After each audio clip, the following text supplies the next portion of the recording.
Now, Hangin with Hester and Hanny with Jacob Hester and Charles Hanagriff. Hester and Hanny on 104.5 ESPN Baton Rouge and 1130 The Tiger. Alongside Jacob Hester, here's Charles Hanagriff.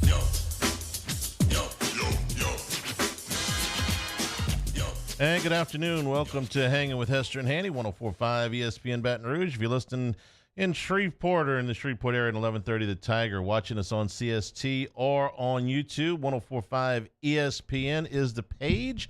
Go and subscribe, please. Lot of things planned for you today. You know, we knew that if we could get on the other side of the pandemic's quarantines, that when people started going back to places, we were going to have a lot of stuff. We got a lot of stuff going on right now. Ryan McGee with us here in about 15 minutes from ESPN. Aaron Torres from Fox Sports will be with us today.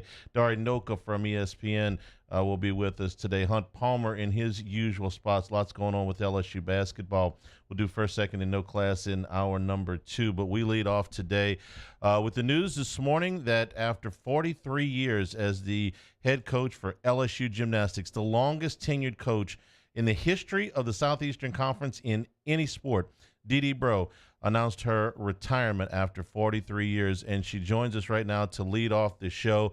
Coach, first of all, congratulations on, everything, and thanks for joining us here this afternoon. It was my pleasure. Thanks for having me.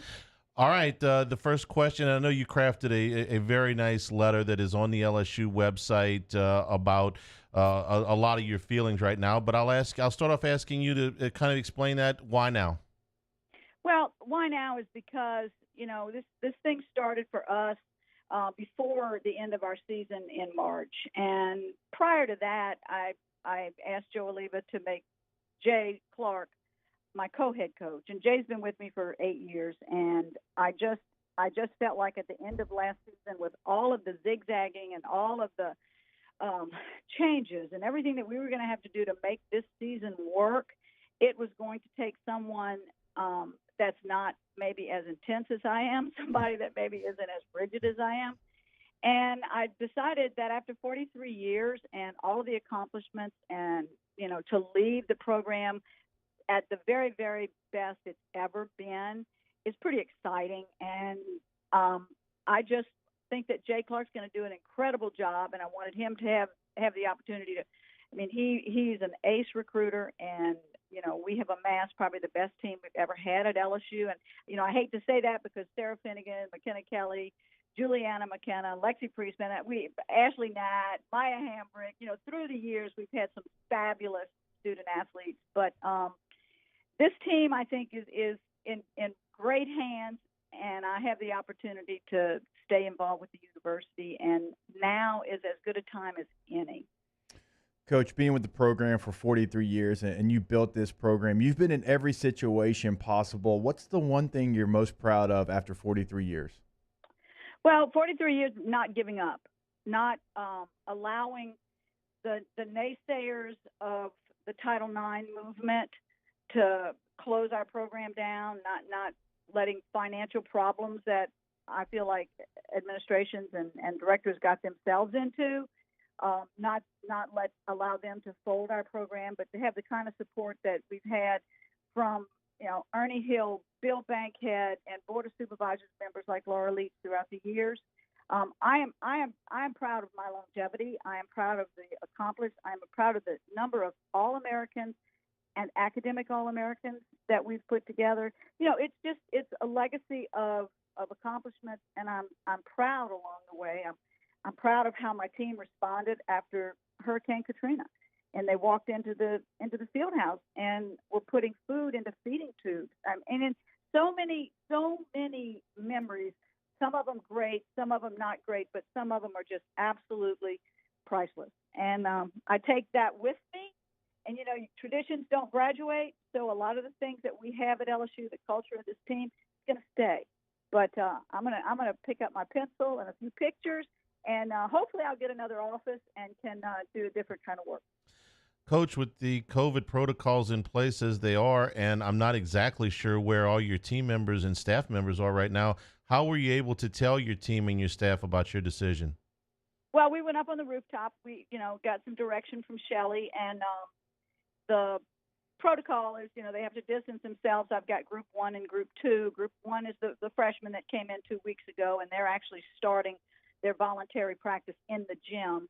Group 2 are the upperclassmen. They came in this weekend. They had their physicals last night and moving into the quarantine period, and then they'll start their conditioning with Earl Chevalier, our strength coach, who's been with me forever, and he has been amazing in his consistency and the message that he carries to the kids day in and day out. So I think we're in great hands. I think this team is extremely talented, and they're mended.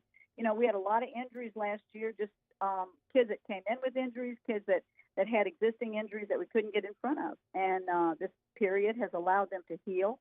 So now we've got to get strong, and that's going to be a process. And then they are going to be extremely skilled and very, very exciting to watch.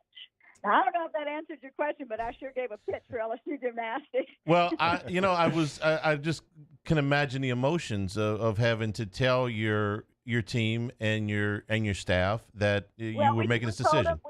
We gathered them together on the rooftop in our, at our training center. We have a beautiful rooftop deck. And they were separated, 2 separate groups. And, I gave them a pep talk. And I gave them a, look to your right, look to your left. That's your friends. Count on each other, but don't wander far from that. And if you do that, you'll be safe and you will hopefully be COVID-free. And this team can be smart enough. They're certainly talented enough to put their flag at the top of the mountain.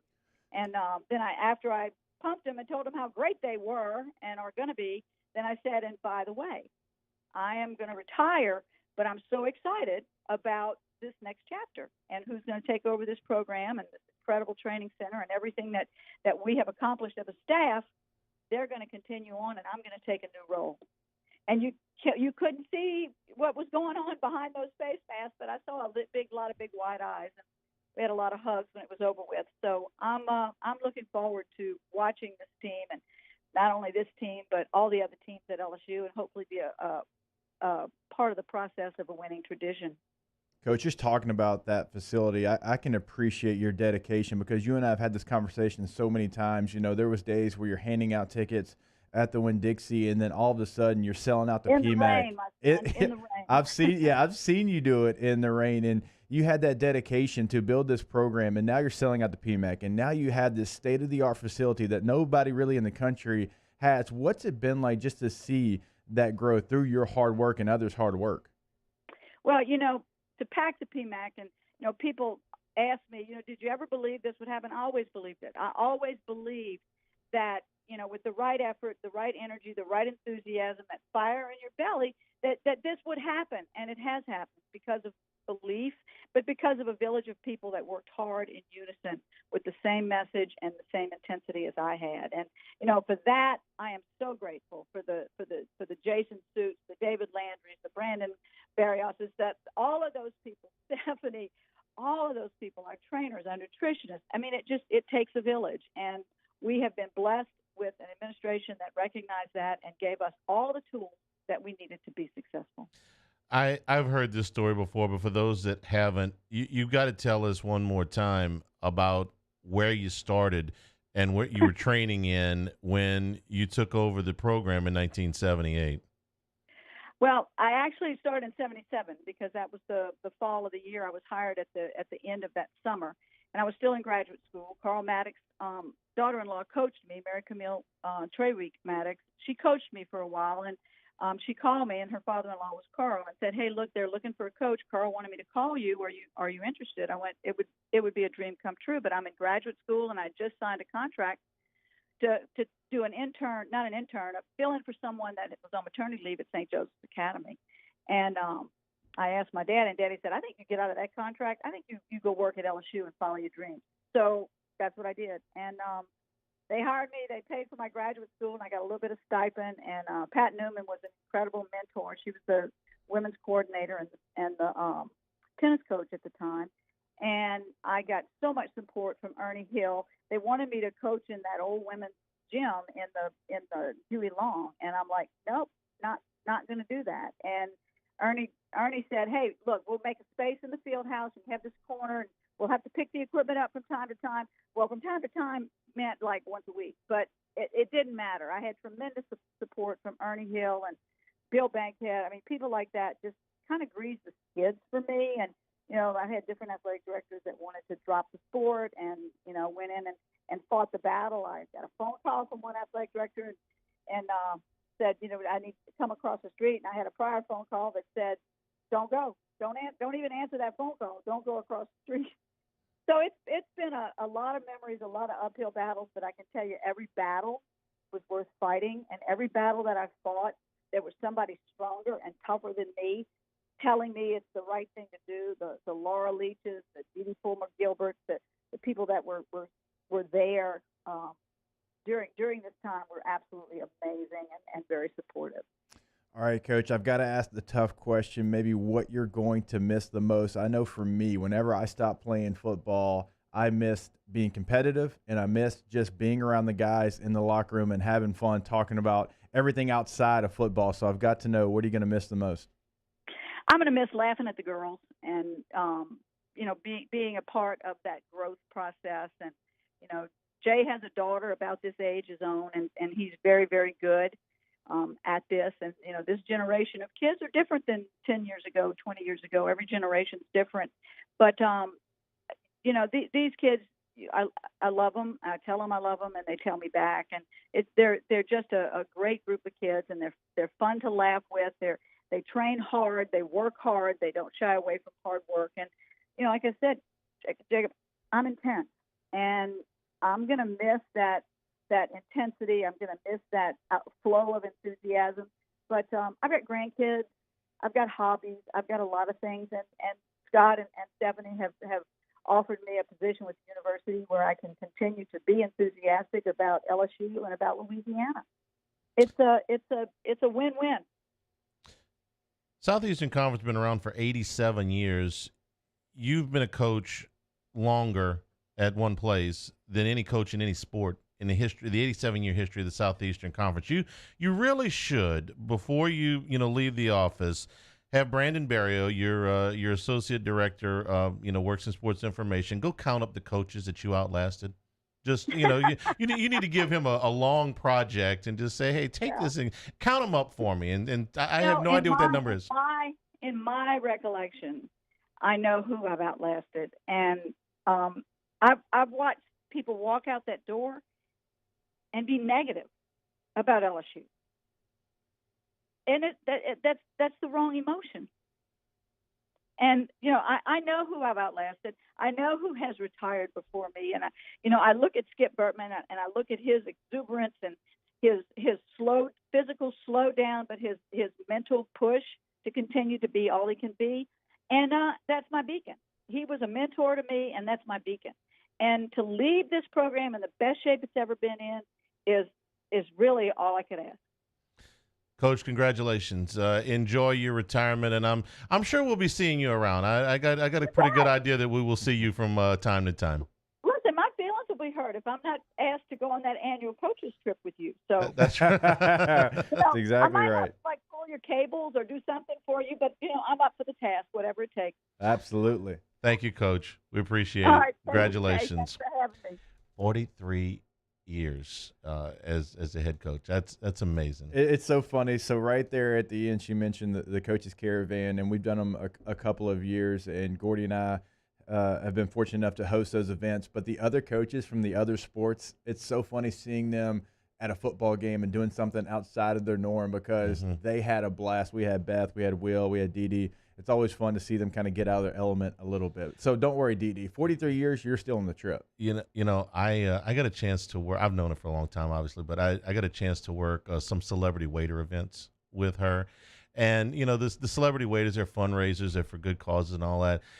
DD shows up basically in a tracksuit. Okay, she's got her running shoes on because she is doing laps around every other celebrity waiter. She hustled with an apron and the drinks from one end of walk-ons to the other, and I think we did one out at LeBert, just busting it. I mean, just absolutely busting it. That's how she did everything. We'll take a break. We're brought to you today by Richards Honda, home of the warm and fuzzy feeling. Ryan McGee, when we return, is Hanging with Hester and Hanny, 104.5 ESPN Baton Rouge. Hanging with Hester and Hanny. We opened up the playbook and expanded our coverage. Listen daily in high definition on 98.1 HD2. We are 104.5 ESPN Baton Rouge. I've been doing business with Luba for 25 years.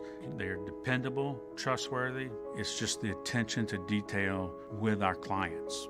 Our folks have years and years of experience.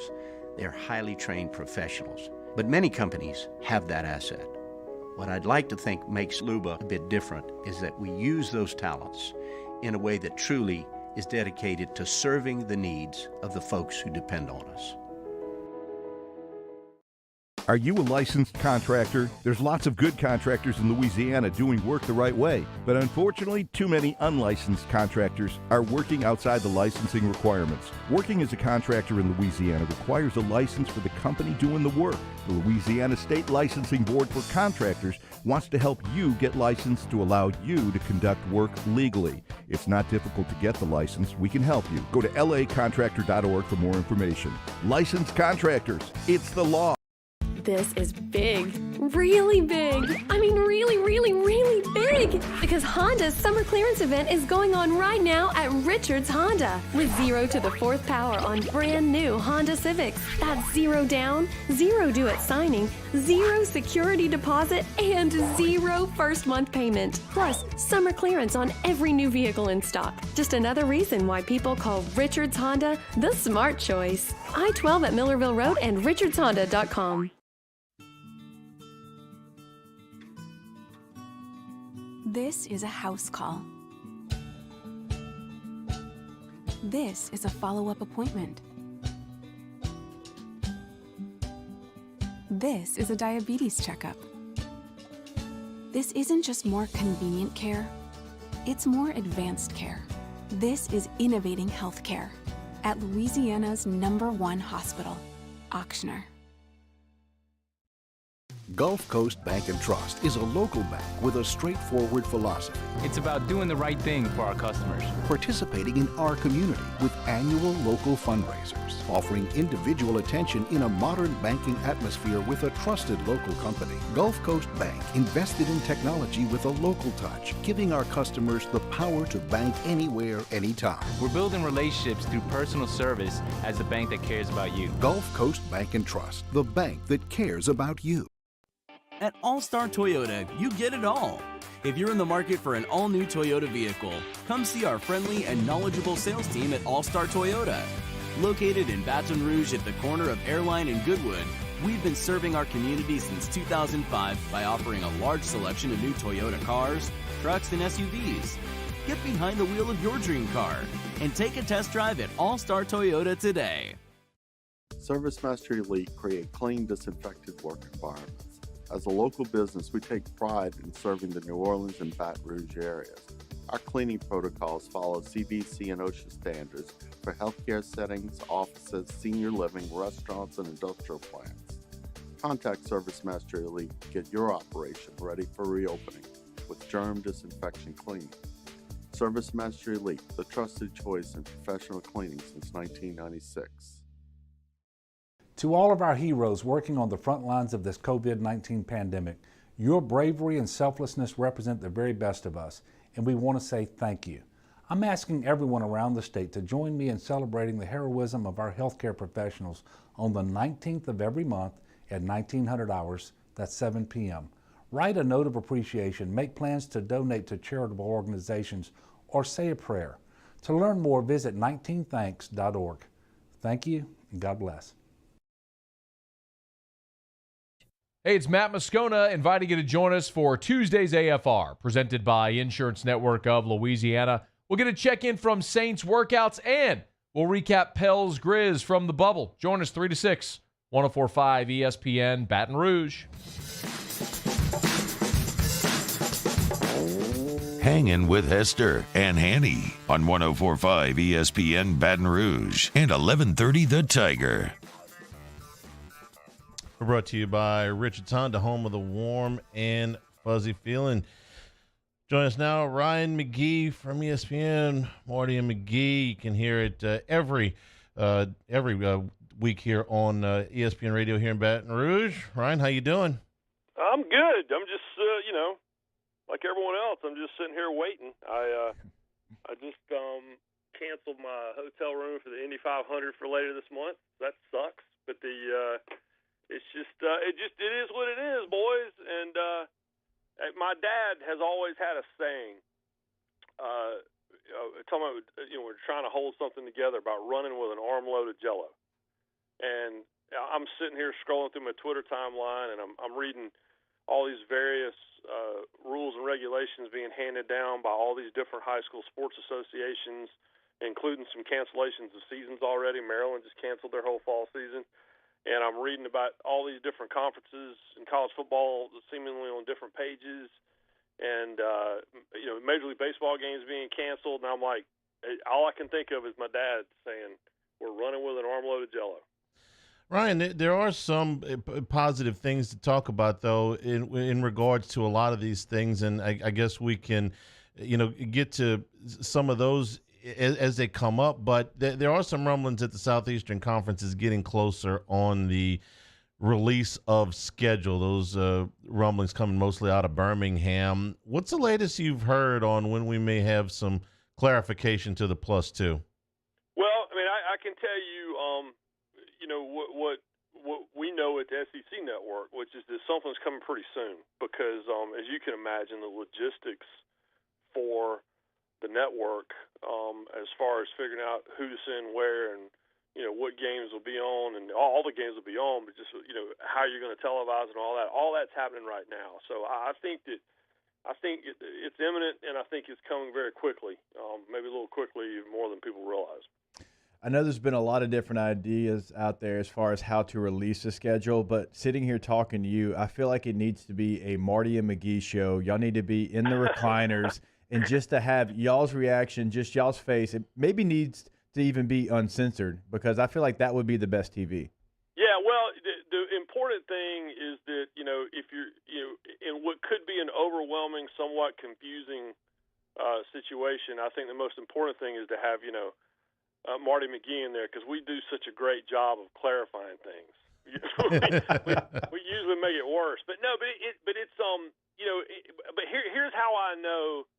The one little semblance of normal that I feel like we have right now is, everybody already complaining about, I got to play these guys and so doesn't have to play them. And so at least we get a little taste of some SEC right now, because when the complaining about the favoritism of who this team has to play, who my team has to play, and that's not fair, then I know that means football season is nearby.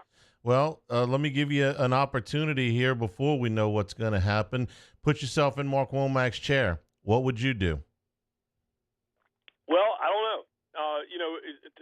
To me, a question that I've had for a lot of the ADs, just in casual conversation off the record, the question I have for them is, when you're putting together a schedule, how much does it factor in, travel-wise? I would assume that you're going to want to stay off airplanes as much as you possibly can. So to me, there's a lot of really natural, get on the bus trips, or at least just get on a quick charter flight trip. And so to me, I wonder if regionalism factors in at all, because, I always thought that the best solution for professional sports, was to break it up into regions and, forget leagues and forget conferences and divisions and all that stuff. Just everybody play around robin and come up with the best record. And so I wonder, that's what I wonder about, is the logistics of it. Does that matter at all? If you can prevent a team from having to get on a plane and fly across a couple of time zones when they could just get on a bus and be old school and ride, an hour and a half up the road, then I wonder if that factors in. The answer is probably no. That's why I was a little surprised when they didn't get rid of the divisions just for this year, because obviously if you keep the divisions, you're going to have trips like Florida and Mizzou, right? Or you're going to have LSU going to Auburn, which, is a little bit farther of a trip, for them. when you look at the map. So I was a little surprised they didn't get rid of the divisions just so they can maybe help out Mizzou, help out Arkansas, who's up there in Fayetteville. Were you surprised by that?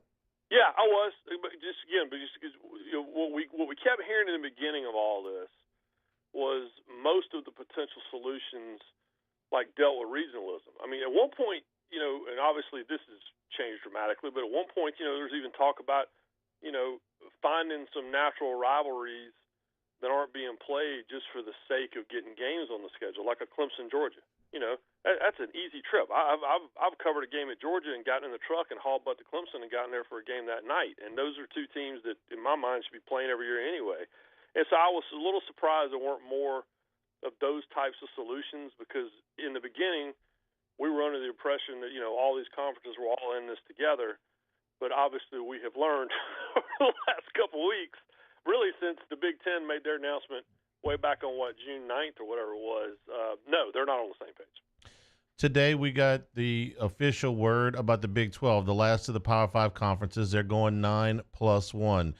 So now that we know that, now that we've got all the Power 5, we've got 3 of them going conference only, and we've got 2 of them going +1. So the next step up is the group of 5. What do you think their move is now that they've got some clarity on the Power 5 leagues?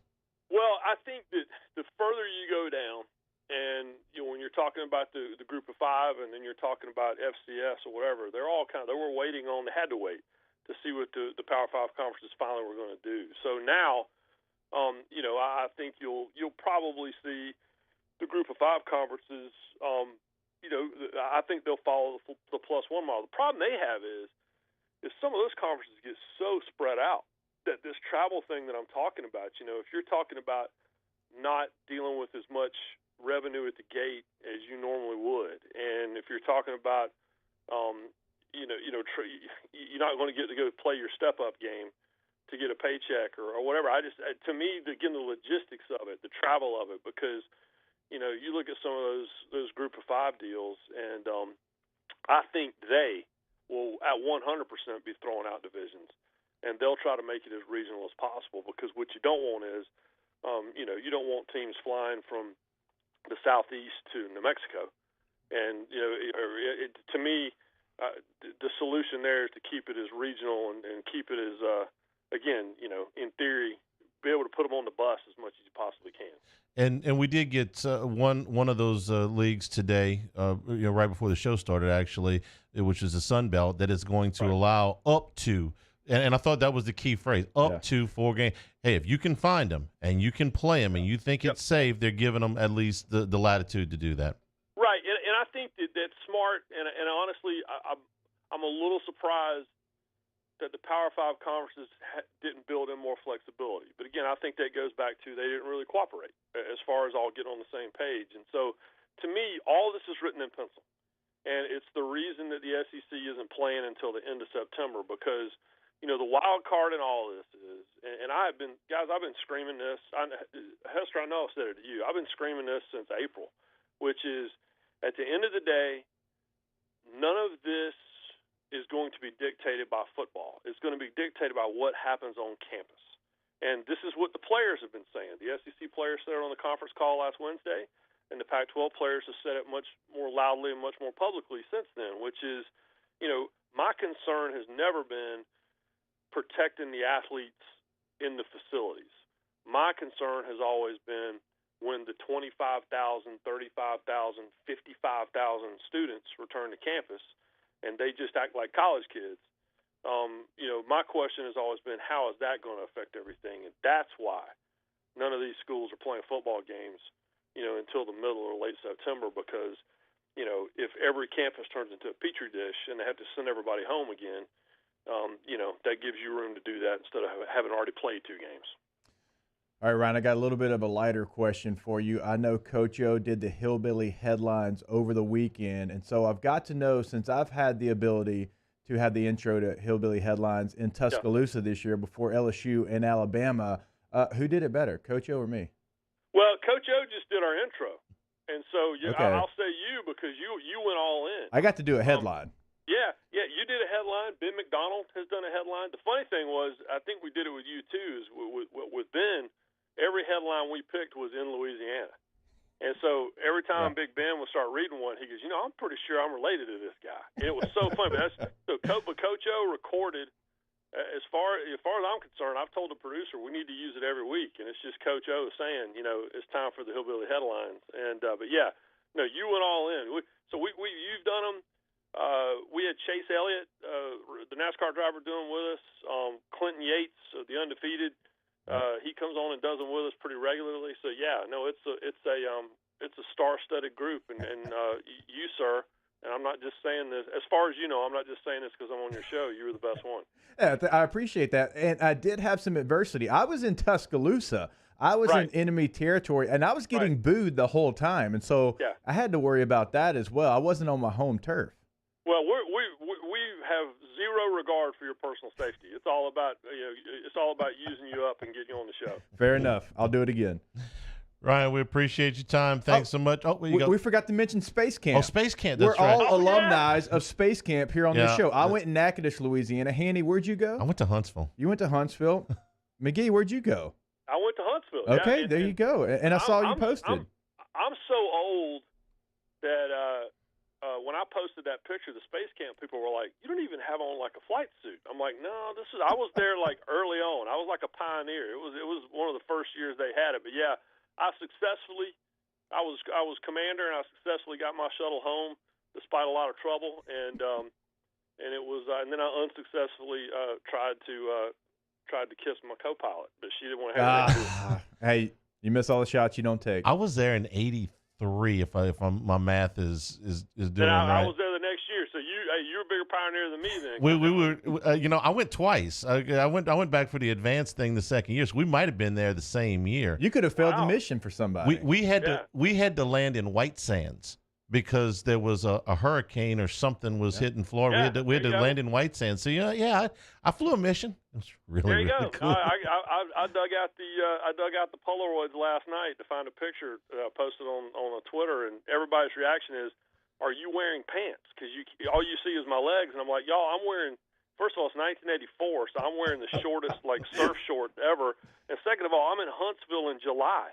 I'm going to go with. It was a little heater, but it was. But no, it was a life-changing experience, and I loved you boys before this, but now I have even greater respect for you. There we go. Somewhere my mom's got a picture. Yeah, we got to find it. I got to find a picture. We'll find the picture to tag up there. I got my wings are somewhere at my dad's house. I got to go dig through the attic. There you go. We'll have a big ceremony next time I see you guys. Ryan, thanks a lot. We appreciate it. We'll talk to you soon.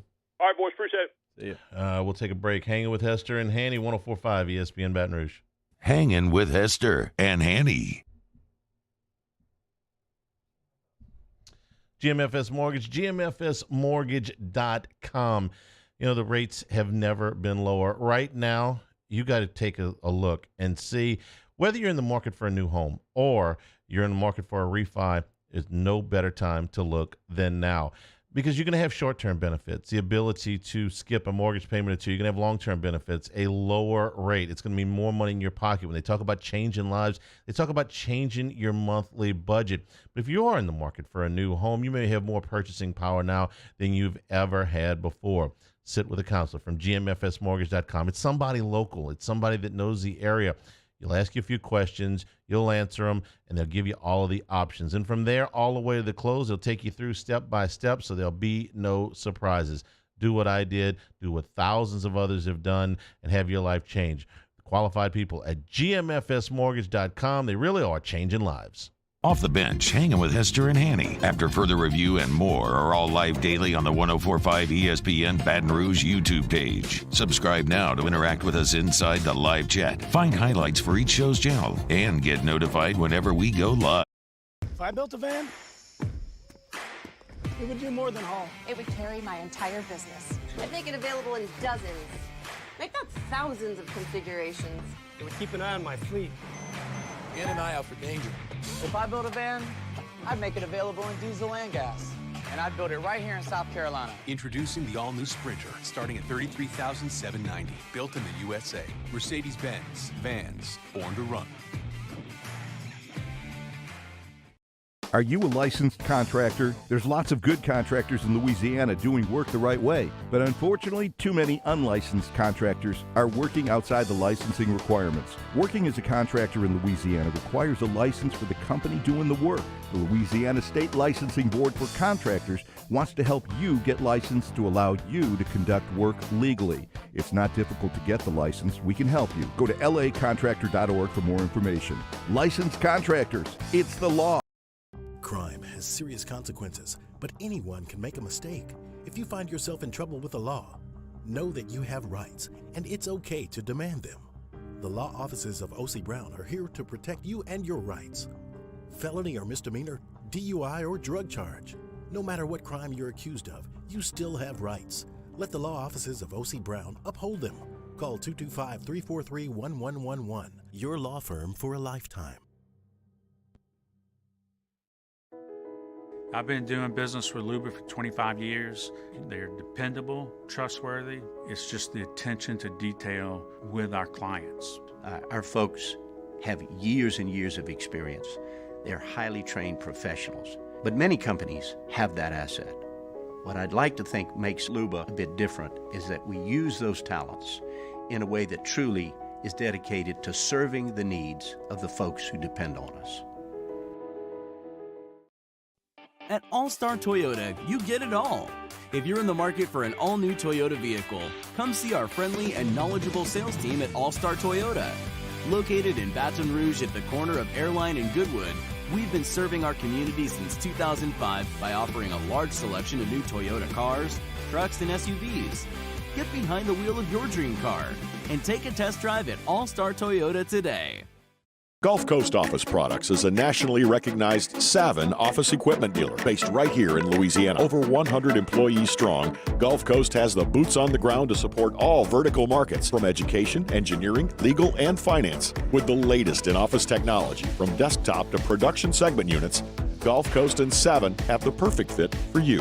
Call 225-756-2644. That's 756-2644 for Gulf Coast Office Products.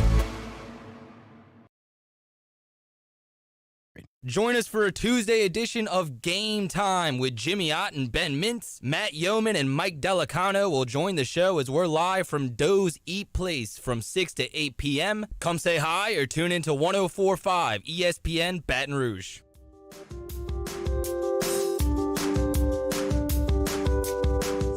Hangin' with Hester and Hanny on 104.5 ESPN Baton Rouge and 1130 The Tiger.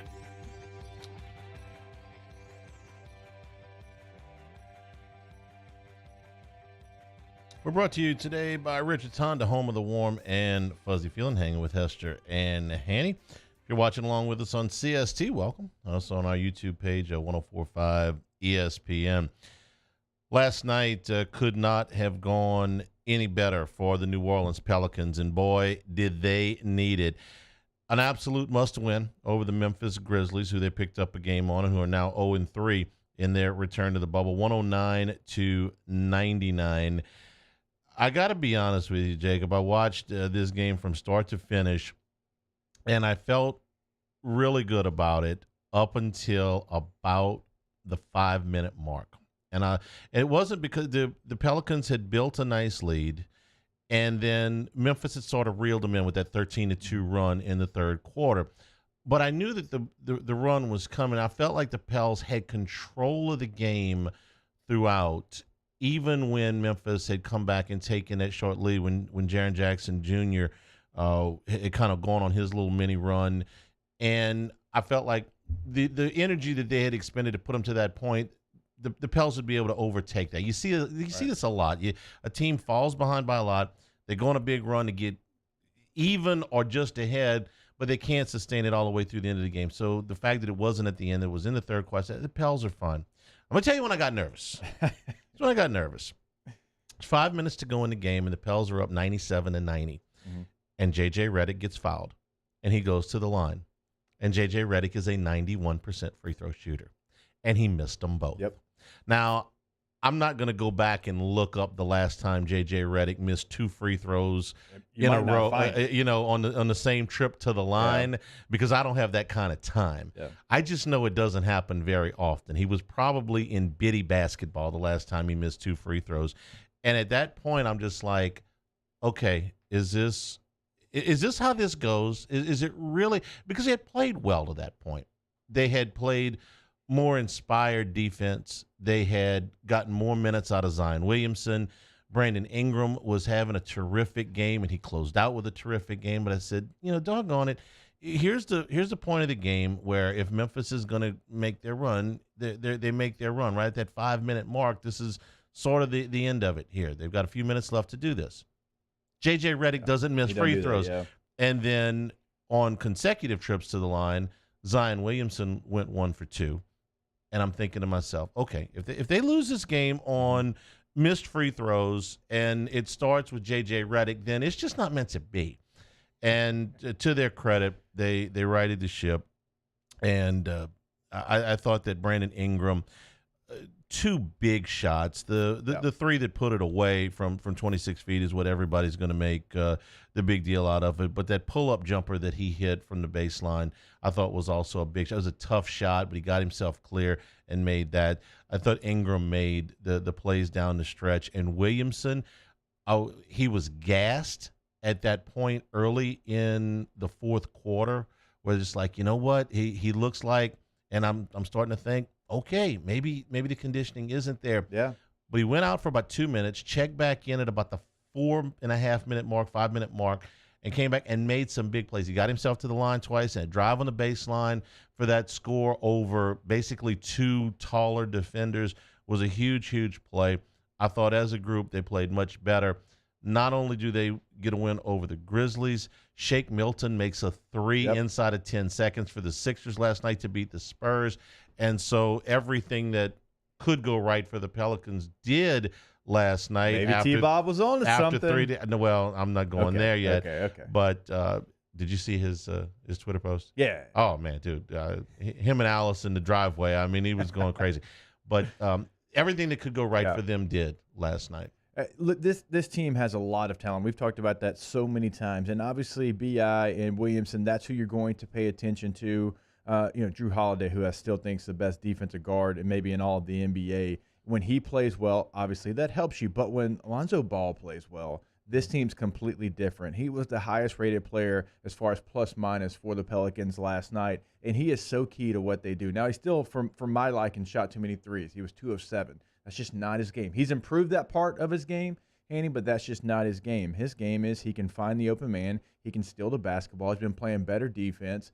And he was good last night. And the point total for him, that's never what I'm going to look to at the first glance because he only had 7 points, but he impacted the basketball game. And when he plays well, he doesn't have to play great, but when he plays well, this team does good things. Now, when they play bad, he's usually the guy that you can look at and you can circle because he's going to be somewhere, minus 14, minus 15, somewhere in that range. And so I thought last night he played extremely well. Of course, the stars shined. I thought Zion looked good. I thought Ingram looked good.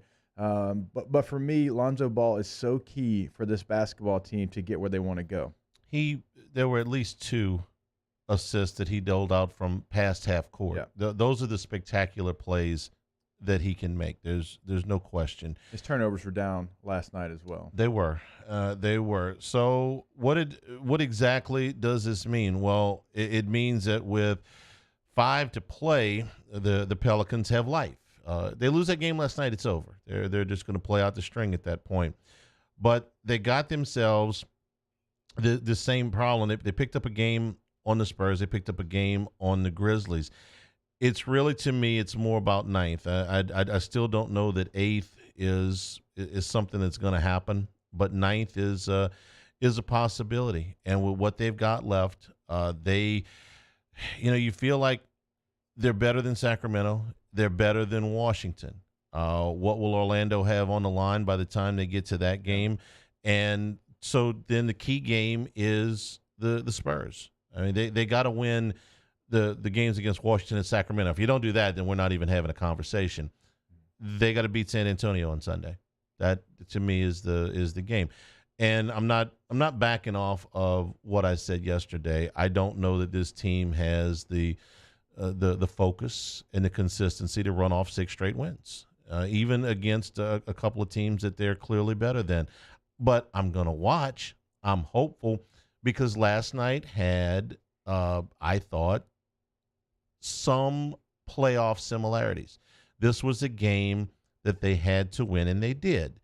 When they evolve as a franchise and these players become veterans and they do look like contenders to advance deep into the playoffs, these are the kind of games, this is the kind of intensity where you go into games like, hey, you got to win. You're down 2-0, you're coming home. You got to win. Obviously, Game 7, you got to win. You're down 3-1, you got to win.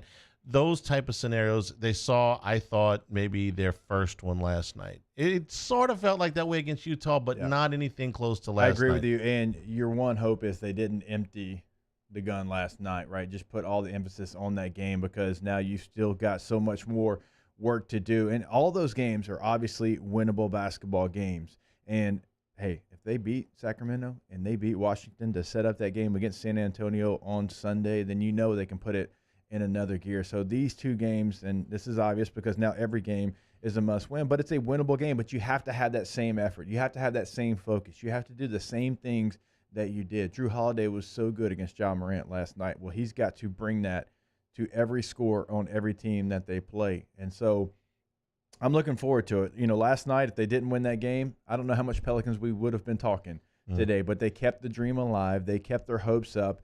And now they've gotten through, which we all said was going to be their toughest run through this schedule. Now this becomes the easy part, but that doesn't mean you can change your mindset going into these contests. Morant and Williamson are fun to watch because they play the game. I'm going to use the word joy. They look like they are genuinely enjoying playing the game, and they'll be compared to each other throughout their careers because they were the 1 and 2 picks in the draft. So. Good win for the Pels last night. A must-win, 10 points over the Grizzlies. We'll take a break. Hanging with Hester and Hanny, 104.5 ESPN Baton Rouge. Hanging with Hester and Hanny. Our listeners fire off their opinions on the gymsfirearms.net hotline at 499-1045. Keep listening for your next chance to shoot us your thoughts with the gymsfirearms.net hotline on 104.5 ESPN Baton Rouge. Gulf Coast Office Products is a nationally recognized Savin office equipment dealer based right here in Louisiana. Over 100 employees strong, Gulf Coast has the boots on the ground to support all vertical markets, from education, engineering, legal, and finance. With the latest in office technology, from desktop to production segment units, Gulf Coast and Savin have the perfect fit for you. Call 225-756-2644. That's 756-2644 for Gulf Coast Office Products. Crime has serious consequences, but anyone can make a mistake. If you find yourself in trouble with the law, know that you have rights, and it's okay to demand them. The law offices of O.C. Brown are here to protect you and your rights. Felony or misdemeanor, DUI or drug charge. No matter what crime you're accused of, you still have rights. Let the law offices of O.C. Brown uphold them. Call 225-343-1111. Your law firm for a lifetime. Here at the Big Squeezy, we continue to serve the Baton Rouge and Southeast Louisiana areas during these troubling times. We are dedicated to providing you healthy food items to help you live your best life. From our cold-pressed juices to our delicious smoothies, let the Big Squeezy keep you going. Stay active, stay happy, and let us help you stay healthy. Visit us at our locations and also inside of Alexander's and Mathern's grocery stores or online at thebigsqueezy.com.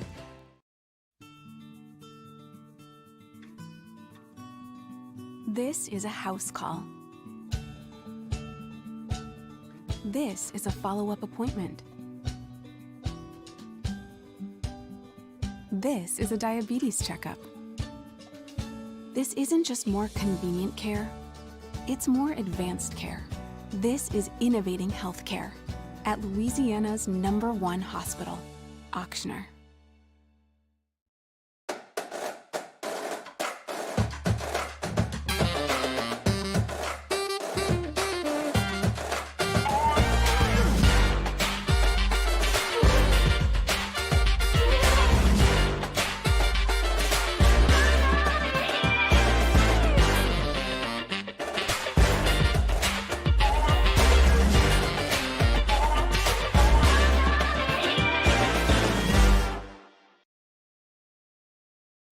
At All Star Toyota, you get it all.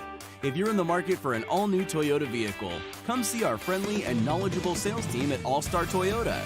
Located in Baton Rouge at the corner of Airline and Goodwood, we've been serving our community since 2005 by offering a large selection of new Toyota cars, trucks, and SUVs. Get behind the wheel of your dream car and take a test drive at All Star Toyota today. ServiceMaster Elite create clean, disinfected work environments. As a local business, we take pride in serving the New Orleans and Baton Rouge areas. Our cleaning protocols follow CDC and OSHA standards for healthcare settings, offices, senior living, restaurants, and industrial plants. Contact ServiceMaster Elite to get your operation ready for reopening with germ disinfection cleaning. ServiceMaster Elite, the trusted choice in professional cleaning since 1996. To all of our heroes working on the front lines of this COVID-19 pandemic, your bravery and selflessness represent the very best of us, and we want to say thank you. I'm asking everyone around the state to join me in celebrating the heroism of our healthcare professionals on the 19th of every month at 1900 hours, that's 7 p.m. Write a note of appreciation, make plans to donate to charitable organizations, or say a prayer. To learn more, visit 19thanks.org. Thank you, and God bless. Coming up on Wednesdays off the bench, it's football time as we bring you the latest from Saints training camp and LSU football school. Plus, a couple days off, some main issues the Pels need to fix if they want to win that A seed. And finally, a brand new Would You Rather Wednesday. Off the bench, 104.5 ESPN.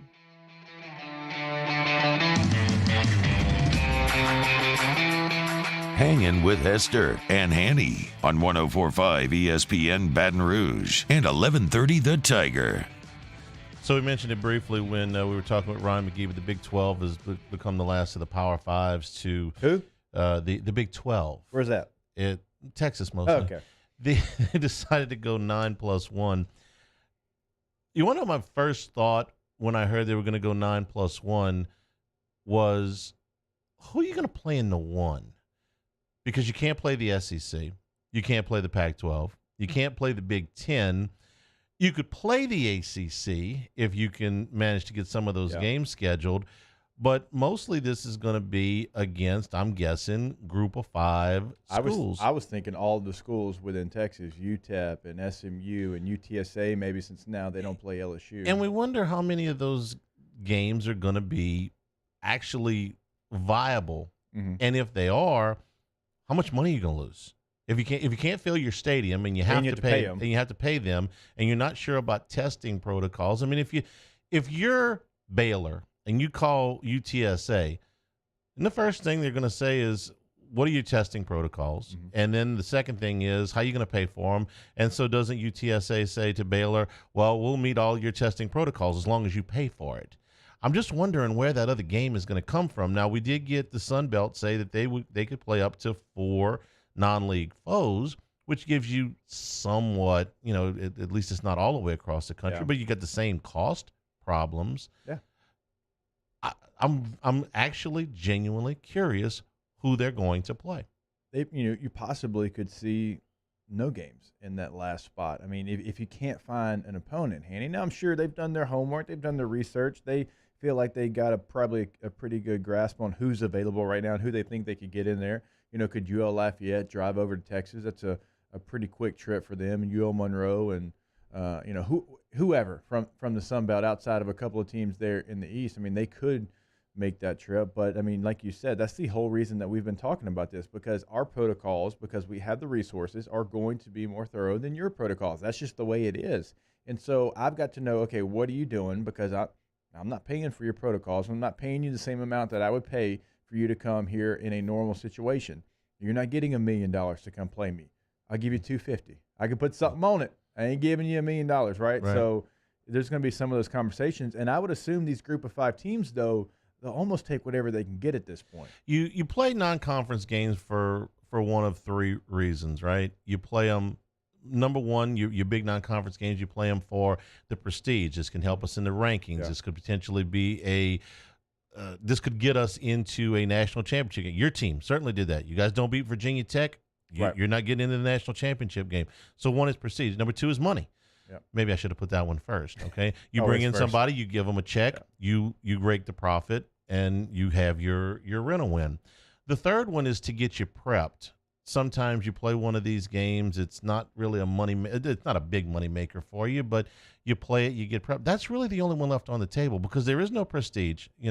Baylor's not going to get into the college football playoff for playing UL Lafayette. Yeah. And I find it hard to believe they're going to make very much money, if at all. So that leaves only the idea that you get this game in before your conference play starts. Would you play this week 0? Or is the turnaround, can you do that? Is that possible? We're talking about weeks, not months anymore. I think that'd be very difficult. I think September the 19th probably more realistic than a week 0. So they're going to 9+1. We'll see how that works out. It was a great day for LSU basketball yesterday, and yes, Jacob was right and I was wrong. And we're going to talk about what that LSU roster is like with Hunt Palmer when we come back. Hanging with Hester and Hanny. We're brought to you by Richards Honda, home of the warm and fuzzy feeling. 104.5 ESPN Baton Rouge. Hanging with Hester and Hanny. Citizens Bank is proud to bring you the Fan of the Week.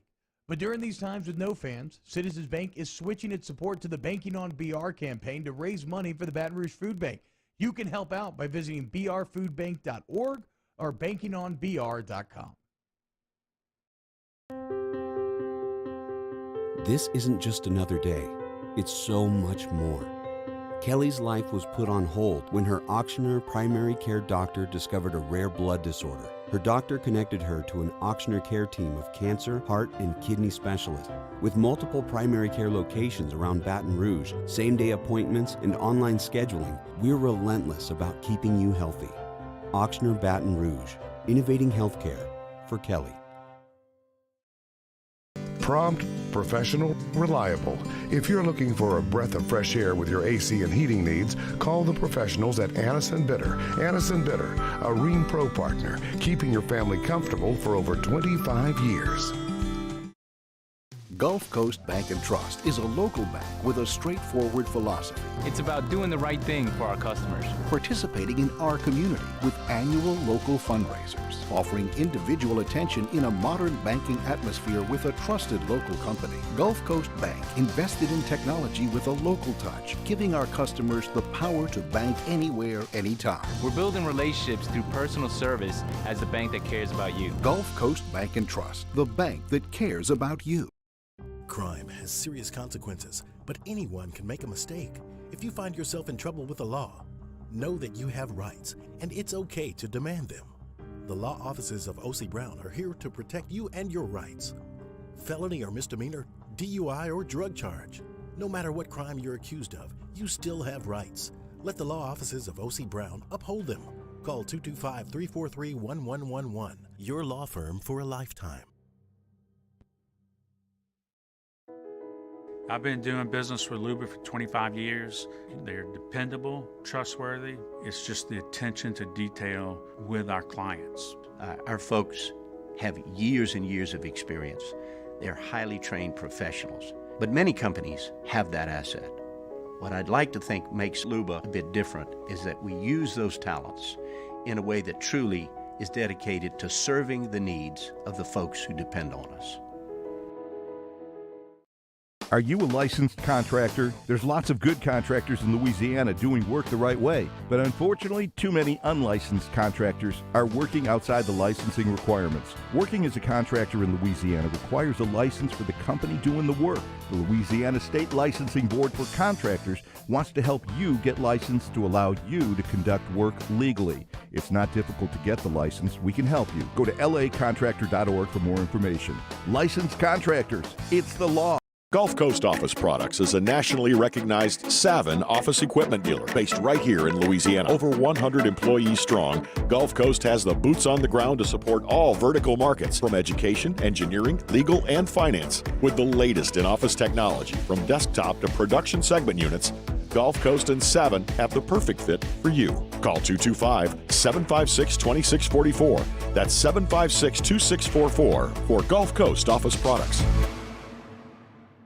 If I built a van, it would do more than haul. It would carry my entire business. I'd make it available in dozens, if not thousands of configurations. It would keep an eye on my fleet. In and eye out for danger. If I build a van, I'd make it available in diesel and gas. And I'd build it right here in South Carolina. Introducing the all-new Sprinter, starting at $33,790. Built in the USA. Mercedes-Benz. Vans. Born to run.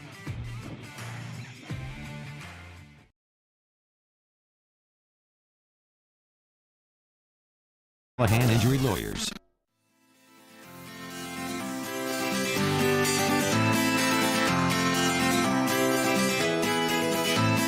Hangin' with Hester and Hanny on 104.5 ESPN Baton Rouge and 1130 The Tiger. Hour number 2. Thank you for being with us on 104.5 ESPN Baton Rouge, 1130 The Tiger, and on CST, our YouTube channel 104.5 ESPN. Please go and subscribe. Coming up later on this hour, Aaron Torres will be with us, Chris Doring will be with us, and Hunt Palmer will be with us. In fact, Hunt Palmer's with us now. Right here. How you doing, man? Yesterday was a really good day for LSU basketball. They got Darius Days back, which we expected. They got Javonte Smart back, which we expected, and they got Trendon Watford back, which only one of us expected. So, Jacob, I'll give you credit for that one. Oh, ye of little faith. Hanny. Hey, look, man, I like a little positivity in my life. So, getting Watford back, I think. Now, I got a little clip from Will Wade here in a second on the waivers, but I think there are 13 scholarship players. There are 13 scholarship butts on 13 scholarship chairs on the LSU bench right now. You gonna throw a party? Socially distanced party? I want to, man. It's like everything I ever wanted. On paper, it looks like the most talented team that Wade has had. It looks like one of the more talented teams that we've had come back here in quite some time, and it is a full roster. It is, and if we know one thing about him, we know a lot about him now, but it's that he's going to fill out he's going to do as good a job with roster management as we've seen anybody in charge of this program maybe ever. What he did the first year he got here to take a team that was the laughingstock of the SEC and the worst in the history of the program and field a competent team overnight was remarkable. And now that he's got his feet on his ground and he can go out there and put the work in on the recruiting trail, he's been awesome. And he unearths every rock and looks in every bush and finds something. And usually it's better than just something. And this roster looks very good. It's incredibly deep. They've got just about everything that you would want. We'll see what kind of production the size gives them, but they at least have two guys that are 7 feet tall on the roster. I'm thrilled and excited, and hopefully this season, is sort of normal. You're talking about defensive production, right? Of course. Because at no point in the Musa Cisse discussion did we ever talk about how many points they needed him to score. It was all about clogging up the paint. It was about rim protection. It was about being able to muscle up with the teams that gave them problems a year ago, which were teams that could prevent them or that could show them some size. And they've got two guys now, Josh Gray and Brian Penn Johnson. So now it becomes about in a couple of cases the waiver, and this is on Sharif O'Neal as well. This was Will Wade. I think this was off the bench, but it might have been after further review. This was an update on the waiver forms.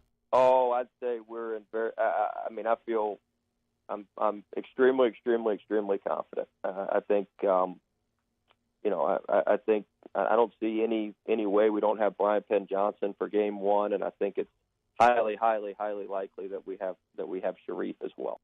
Okay, so if JT Daniel can get a waiver for just running scared, then a guy that had a heart problem and has already missed a year of basketball should be able to get a waiver. I can't imagine. Tate Martell, too. Let's never forget him. I couldn't think of the name. I was thinking of the guy. It's like he went down to Miami. What was his name? And I couldn't come up with it. So, again, I'm looking at this roster, and I don't see any holes. Okay, it almost scares me. Well, somebody would jump off the page and go, they don't have a true point guard because they're not comfortable with the way Javonte plays because it doesn't look like the way Tremont played, and they like the way Tremont played. Well, Javonte's smart, and his assist-to-turnover ratio I was very comfortable with. He played great in conference play last year. He is not the shooter that Tremont Waters was. I'm not trying to make him out to be that, but to his credit, it's not like he put up the volume of shots either. Yeah, he shot 38% from three in conference play last year. Yeah, so that's a that's a number you can live with for sure. One of the questions that when you have a roster like this, and I'll throw this to both of y'all because y'all know it far better than I do, when you have this many guys coming back, it's always like, okay, well, what's the rotation going to look like, and who is going to get angry that they're not part of that rotation as much as they want to be? See here, this is where I love this roster, because if you watched Wade's teams at VCU, and you watch Shaka Smart's teams when Wade was an assistant on that bench, what they wanted to do was pressure you. I mean, they wanted to play a lot of pressure defense. They wanted to pick you up. They wanted to make you uncomfortable. And I don't know that even in the Sweet 16 year he had as many guys as he wanted to be able to play that. I don't think it was ever his desire to have Tremont Waters play 35 minutes in a game.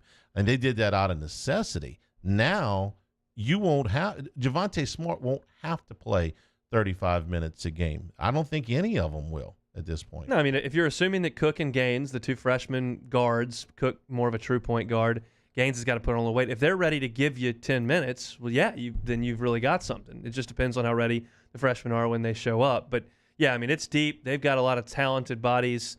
And I think, yeah, they've got just about everything. The offensive skill that they've got now with Cam Thomas on the wing, who is just an unbelievably gifted scorer, and then Watford's offensive ability to be a matchup nightmare. That little 6-foot running one-hander, there just aren't a lot of guys that can deal with that because it starts on the perimeter and works towards the rim, and that's a big man with soft hands and a lot of offensive game. They're super talented on offense. It's just a matter of how well they gel on defense and how well they pick up this new system, which they haven't been able to really put in yet, and they're going to be behind the 8 ball a little bit earlier. I expect them to be a better team in February than they are in December.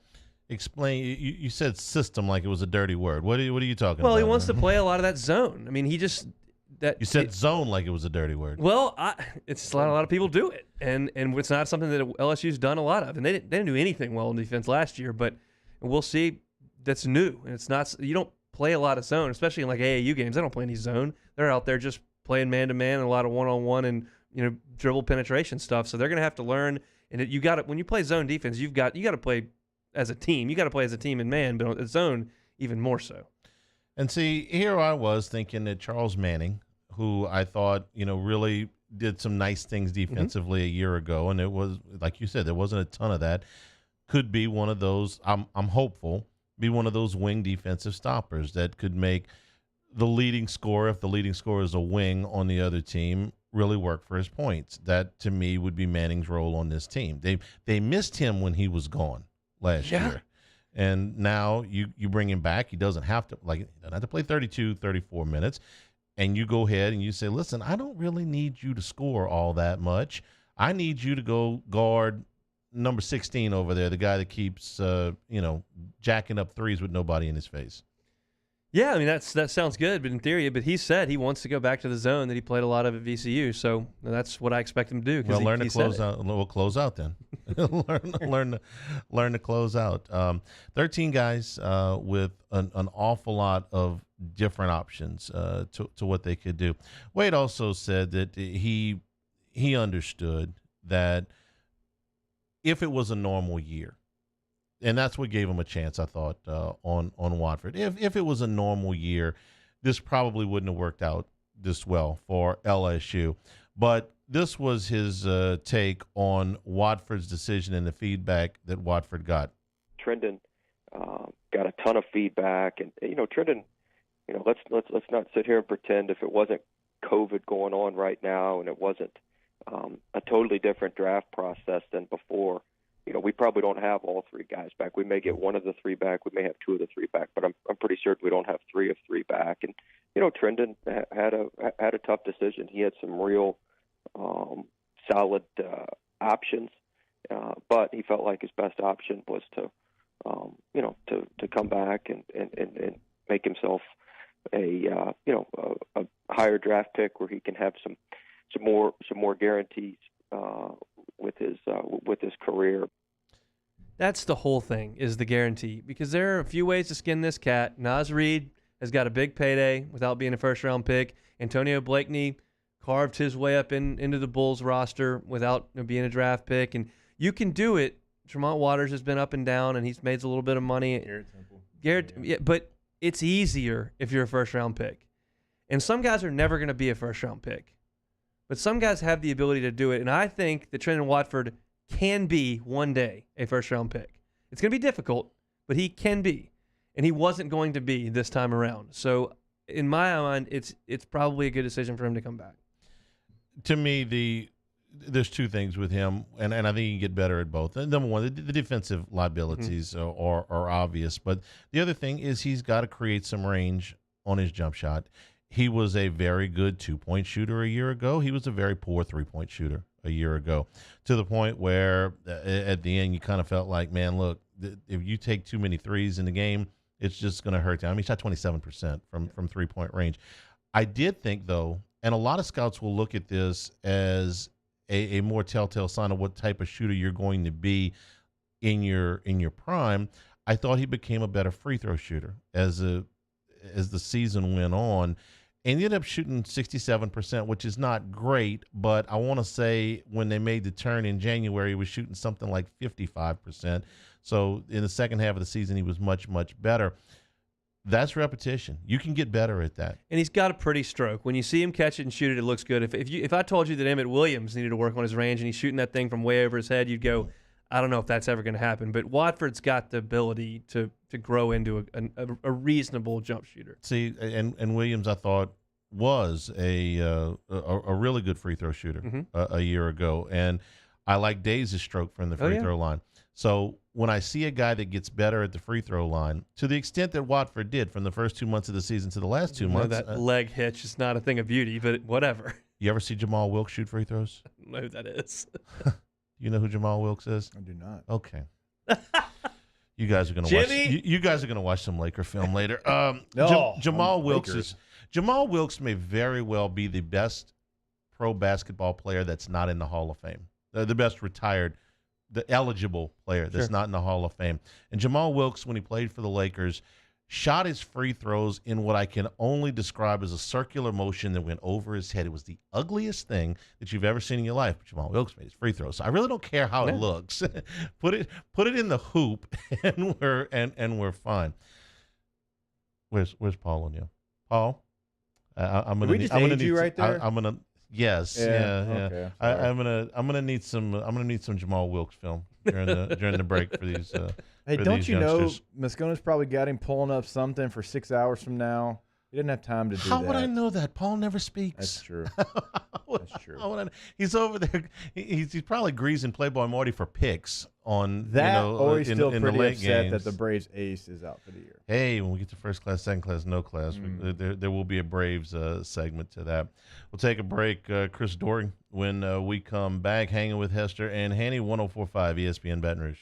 Hanging with Hester and Hanny. All right, we're brought to you every single day by our title sponsor, Richards Honda. Of course, you can find them online at richardshonda.com. There you can search for all of their new vehicles, and I tell you, every single day, you're going to find something that fits your lifestyle and your needs. If you're looking for a car, they've got the Accord, the Civic, and the Fit. If you're looking for a hybrid, they have a full fleet of hybrids with the Accord hybrid, the Clarity plug-in hybrid, the CR-V hybrid, which is a midsize SUV they just added to the lineup. They also have the Insight. As far as midsize SUVs, I promise you they've got you covered with the CR-V, the HR-V, the Odyssey minivan. You've got the full-size Pilot. You have the Ridgeline truck, so no matter what your needs are, they can be met over at Richards Honda. You can visit the website, like I mentioned, at richardshonda.com, but I would encourage you, get out and go to the brand-new state-of-the-art lot over there at 13413 Millerville Greens Boulevard in Baton Rouge. That's I-12 and Millerville, because you're going to see so many different choices to choose from. Go check it out. Also, state-of-the-art service center. You can schedule that service on richardshonda.com. So many things you can do on the website. But again, go check out that new state-of-the-art dealership over at 13413 Millerville Greens Boulevard. That's Richards Honda, as always, home of the warm and fuzzy feeling. In times of need, get a full list of phone numbers, websites, and other important emergency information on the Demco Stormwatch page at 1045ESPN.com. Le posso offrire un caffè? Andiamo insieme da me, non c'è. Call Mr. Electric today for electrical repairs, upgrades, and installations. Crime has serious consequences, but anyone can make a mistake. If you find yourself in trouble with the law, know that you have rights, and it's okay to demand them. The law offices of O.C. Brown are here to protect you and your rights. Felony or misdemeanor, DUI or drug charge. No matter what crime you're accused of, you still have rights. Let the law offices of O.C. Brown uphold them. Call 225-343-1111. Your law firm for a lifetime. 104.5 ESPN invites you to take a short quiz for a chance to win a brand new EU1000 generator from our friends at Bozeman Distributors. Simply go to 1045ESPN.com now through August 16th and take the quiz to see how prepared you are for hurricane season. Everyone who takes the quiz is automatically entered to win the generator. Our winner will be chosen on Monday, August 17th. Get prepared for hurricane season from 104.5 ESPN and stay prepared with Bozeman Distributors. Hi, this is Chance Inman, President and Chief Operating Officer for Janney King Gulf Coast. Here are some ways to protect yourself and those around you from the coronavirus. Wash your hands often and thoroughly. Cover coughs and sneezes with your elbow. Disinfect high-touch surfaces regularly. Use non-contact methods for greeting others. And avoid touching your face. Following these steps, as well as social distancing, should help all of us stay healthy. Janney King, the king of clean. If I built a van, it would do more than haul. It would carry my entire business. I'd make it available in dozens. Make that thousands of configurations. It would keep an eye on my fleet.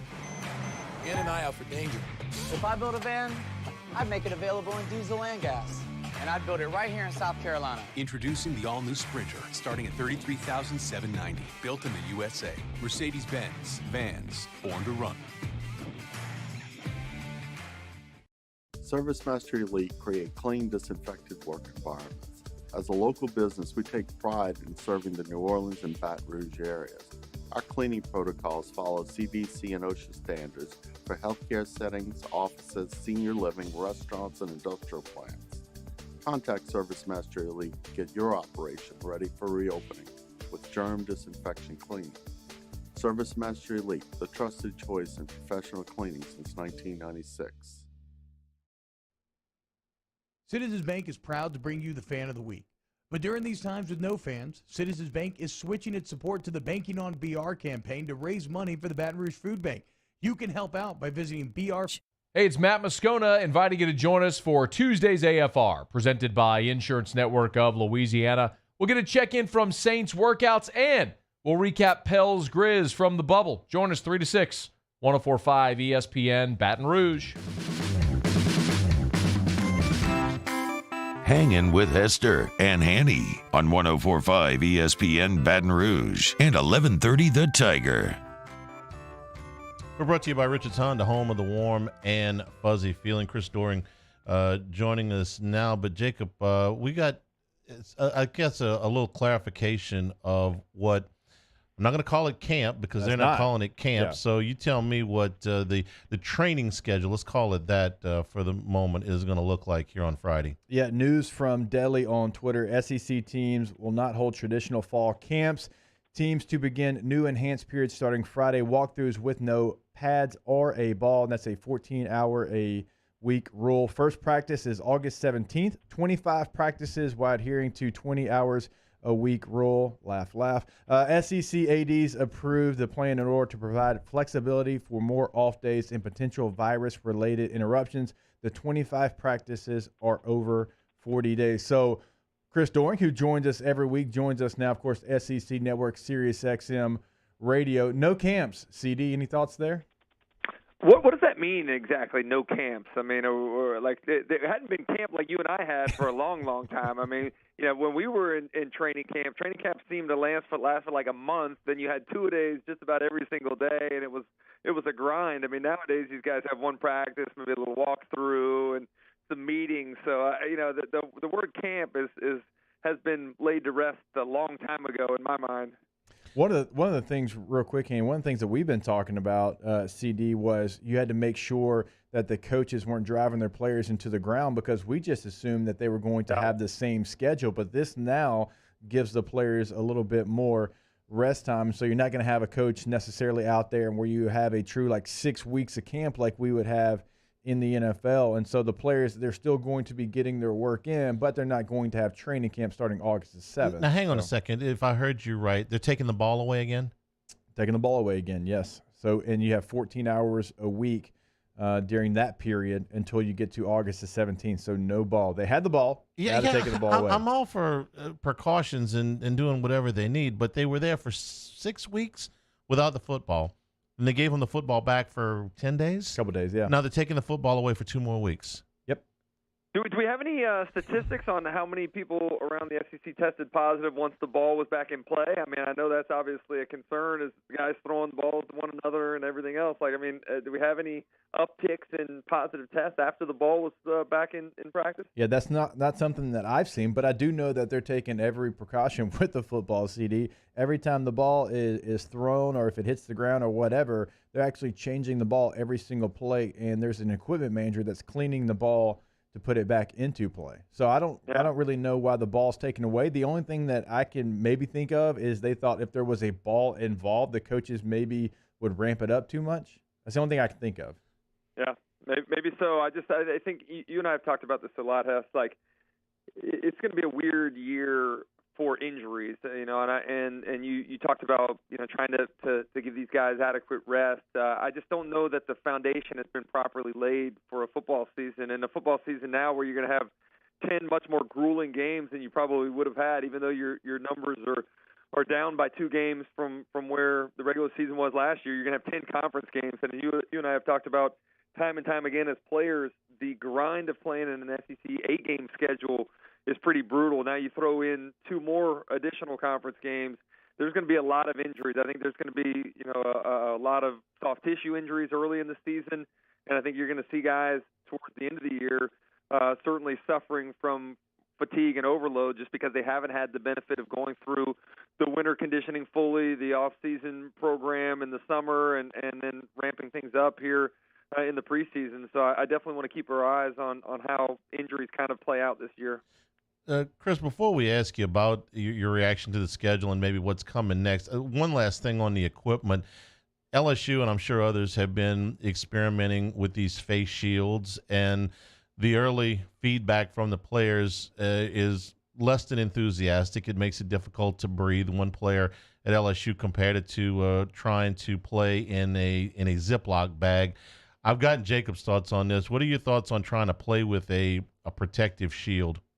Yeah, I can tell you, I had a period of time in Denver when I was playing for the Broncos. I got poked in the eye, so I had to wear one of those clear shields, and it was brutal. I mean, it was tough with the lack of ventilation that you're used to getting. Plus, for me as a wide receiver, I didn't like anything that kind of messed with my vision, and sometimes you take a step and some sweat would bounce off and get on the shield and disrupt, you know, what would normally be an unobstructed view for the ball coming in. So, like, I can see these guys. We all have things that we're used to wearing, like wearing the exact same shoes and wearing the same gloves. And I think when you start messing with equipment, it feels a little different. I do understand that this is a unique year where you have to take extra precautions, but I think just naturally as human beings, we all gravitate to what's always felt comfortable for us out on the playing field. And so I know it probably is something that they're going to have to be adjusted, take some time to adjust to.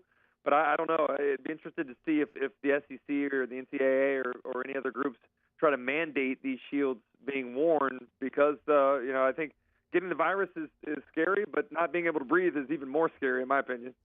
Chris Doering from the SEC Network, hanging with Hester and Hanny. I'm turning you into Commissioner Doering here for a moment.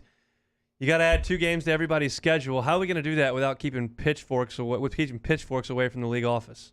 Not a chance. I mean, it's going to happen, right? I mean, there's going to be some people that are upset, and we've talked about it here on y'all's show quite a bit. I mean, the Florida LSU game that's our natural rivalry game from cross division it's not exactly the most equitable. I think we all love it. I think our fan base and your fan base love it, but it's not exactly equitable as compared to some of the other teams that get a little bit easier draw on the cross divisional matchup. So it's going to be difficult to see. I do think, in my opinion, I'd like to see some sort of historical recent success, some sort of winning percentage over the last 2 years or the last 5 years, and you give you give each opponent one harder one and one easier one. Now, that doesn't necessarily mean that that's going to translate to an easier game in 2020 because we've seen some teams shoot. We saw it right there in your backyard with LSU make a quantum leap to doing what they did in 2019. You look at some teams that I think are going to be – I don't think anybody wants to draw Kentucky this year. I think that's anybody that gets them added to the schedule. While that may look like a middle-tier kind of team in the conference, that's one that I don't think anybody's going to want to have added to their schedule. And I think on the other side of it, I look at Ole Miss. Like, Ole Miss is not a game that I necessarily want to see on my schedule if I'm an Eastern Conference team right now.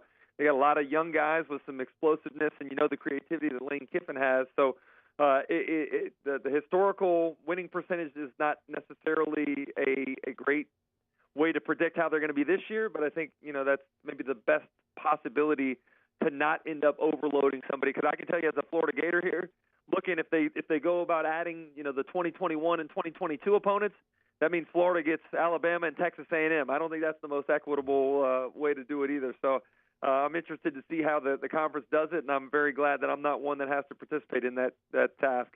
All right, Doring, you and I have said this many times. For SiriusXM employees, we might be the biggest bandwagon Kentucky fans over the last 2 years because we believe in what they've been doing and Mark Stoops and his demeanor and the way he's changed the recruiting footprint, the whole deal, right? And yesterday we talked about it, and you just got these other two guys when you said nobody wants to play Kentucky, and I'm with you. Getting Terry Wilson back is important because I think they have a lot of guys coming back. I love all the running backs that they have available to them, and I agree with you. And Kentucky's one of those teams that's good enough on any given Saturday to give you fits. And so, there's going to be a couple teams like that. You mentioned Ole Miss. I think you could throw Tennessee into that boat as well. It's not only having to play, Alabama or Florida, some of these teams, but if you get two of those B-plus games, and that changes your schedule. No, it does considerably. And I think it is we've talked about it before, man. We used to play Vanderbilt when I was at Florida late. I think it was our last SEC game or second to last, but by the time we got to them, we were physically beat up. We were mentally fatigued.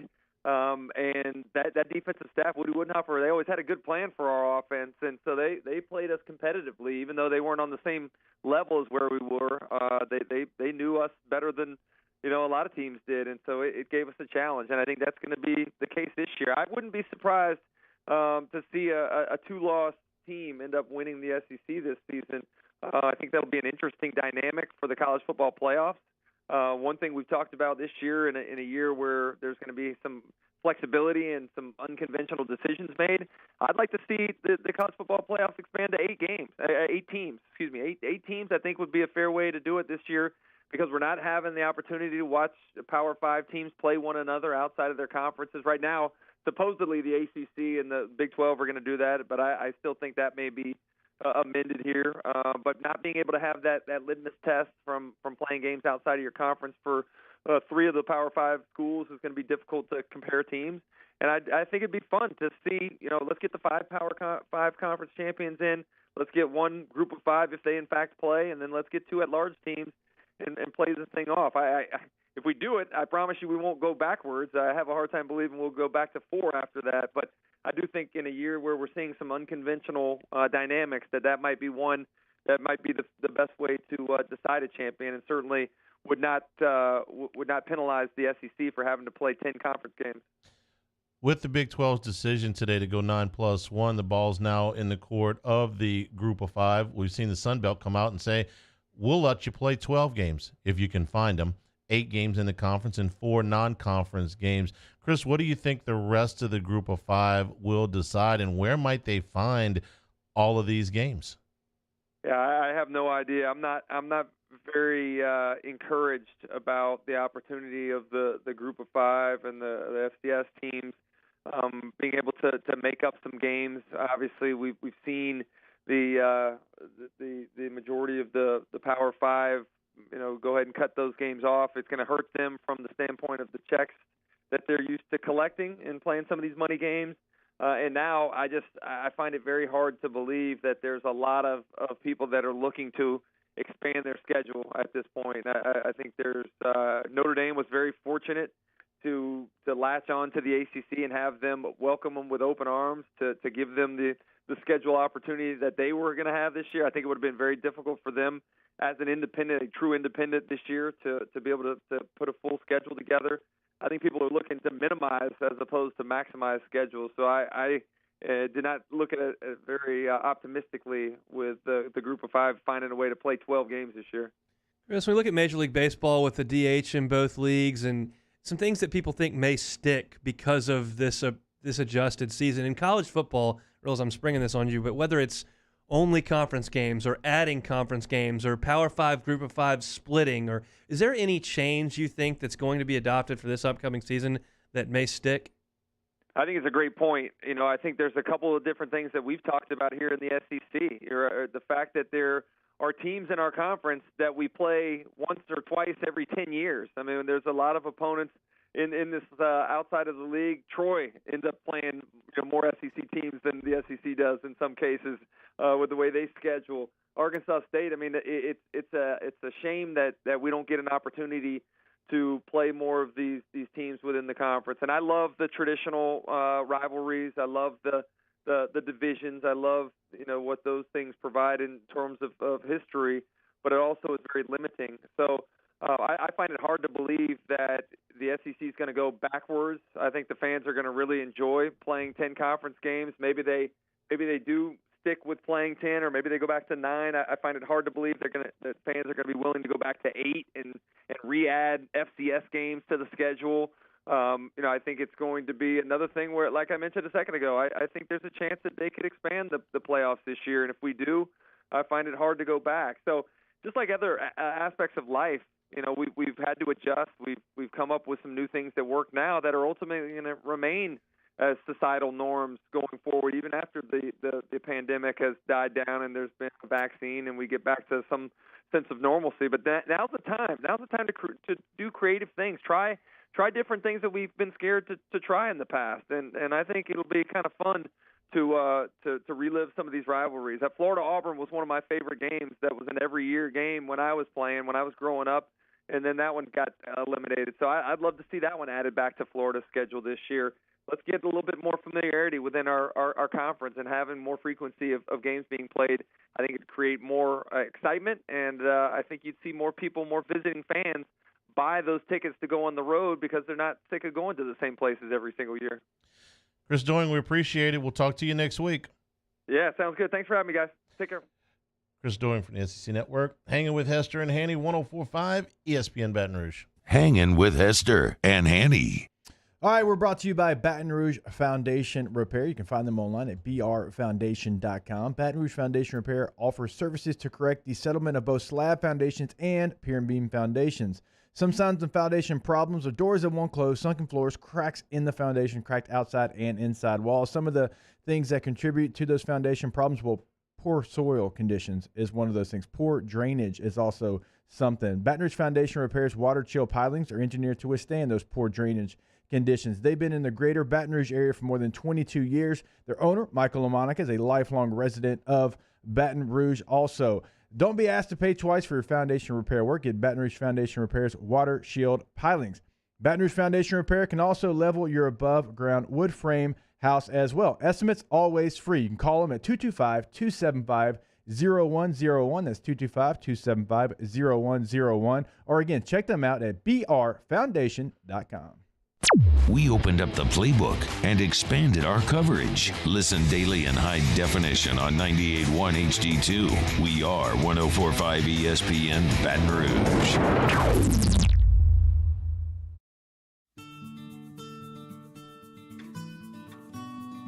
This is a house call.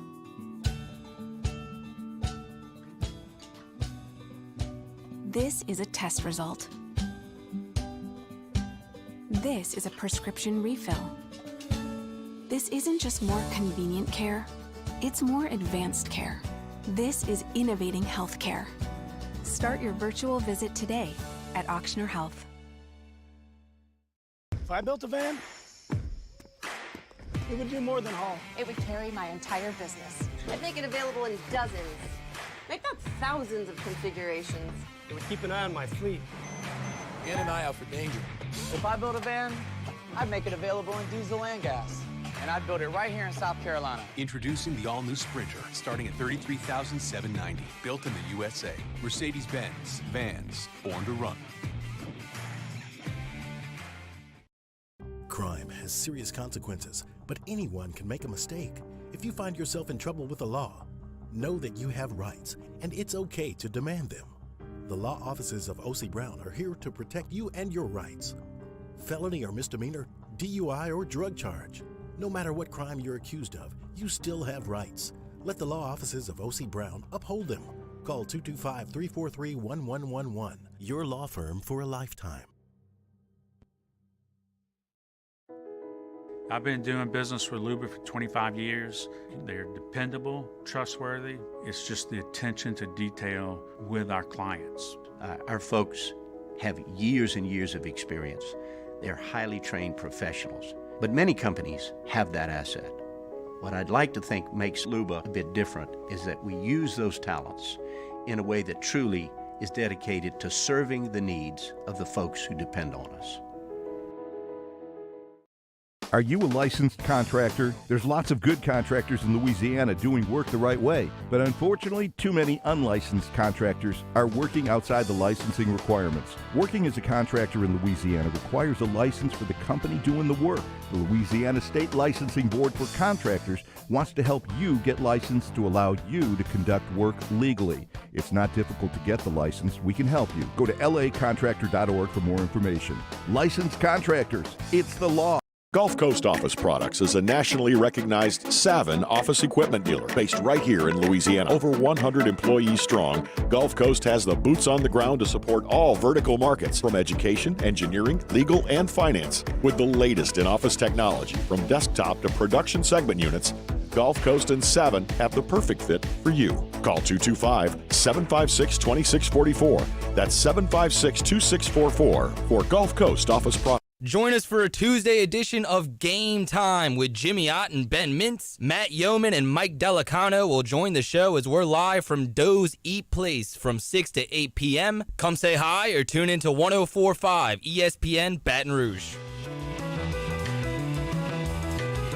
Hangin' with Hester and Hanny on 104.5 ESPN Baton Rouge and 1130 The Tiger. First class. I want a seat in first class where I was booked and ticketed over a month ago. Second class.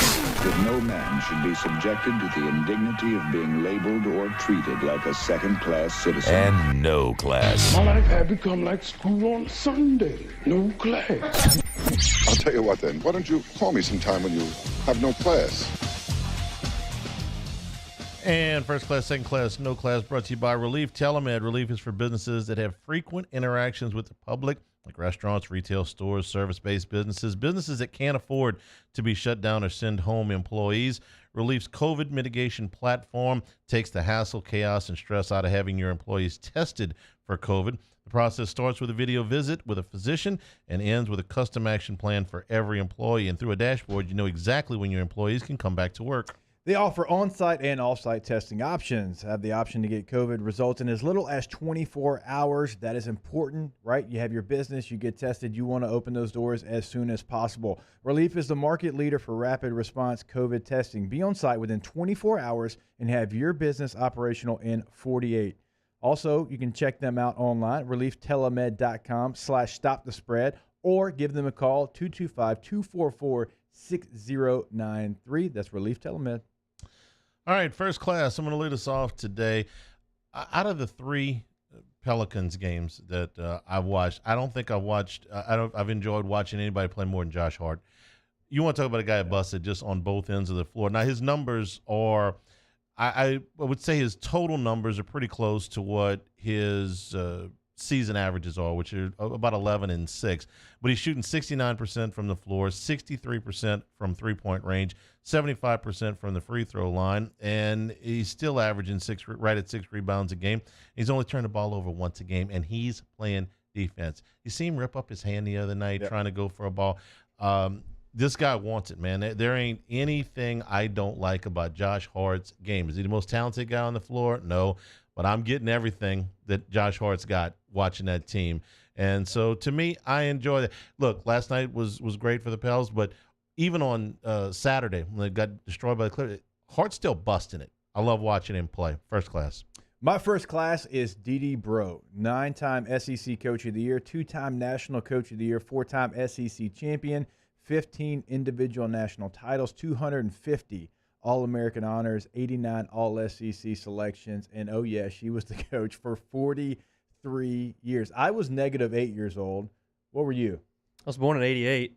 Okay, so you don't want to do math here. What year did she start? You were -11 years old. She was 77. Yeah, that's 11 She started years. to follow 77. I was 6. Okay, so she did it for a long time, and just everything she went through to get the program to where it is now. We mentioned it when we had her on to lead off the show, to sell out the PMAC. You know, I remember seeing her at Winn-Dixie on Burbank giving out free tickets in the rain at one point because she was just trying to get people in the building. Now they're sold out. Now their season tickets, you know, are through the roof, and she has one of, if not the best facility in America. I mean, you've got Olympians that will come and train here. So she's done all that through hard work and dedication. So DD Breaux, first class. Well deserved. Mine, it's the PGA Championship, specifically Harding Park this week. We get back to major championship golf, which is 4 times a year, which I love, and we'll get back to that on Thursday.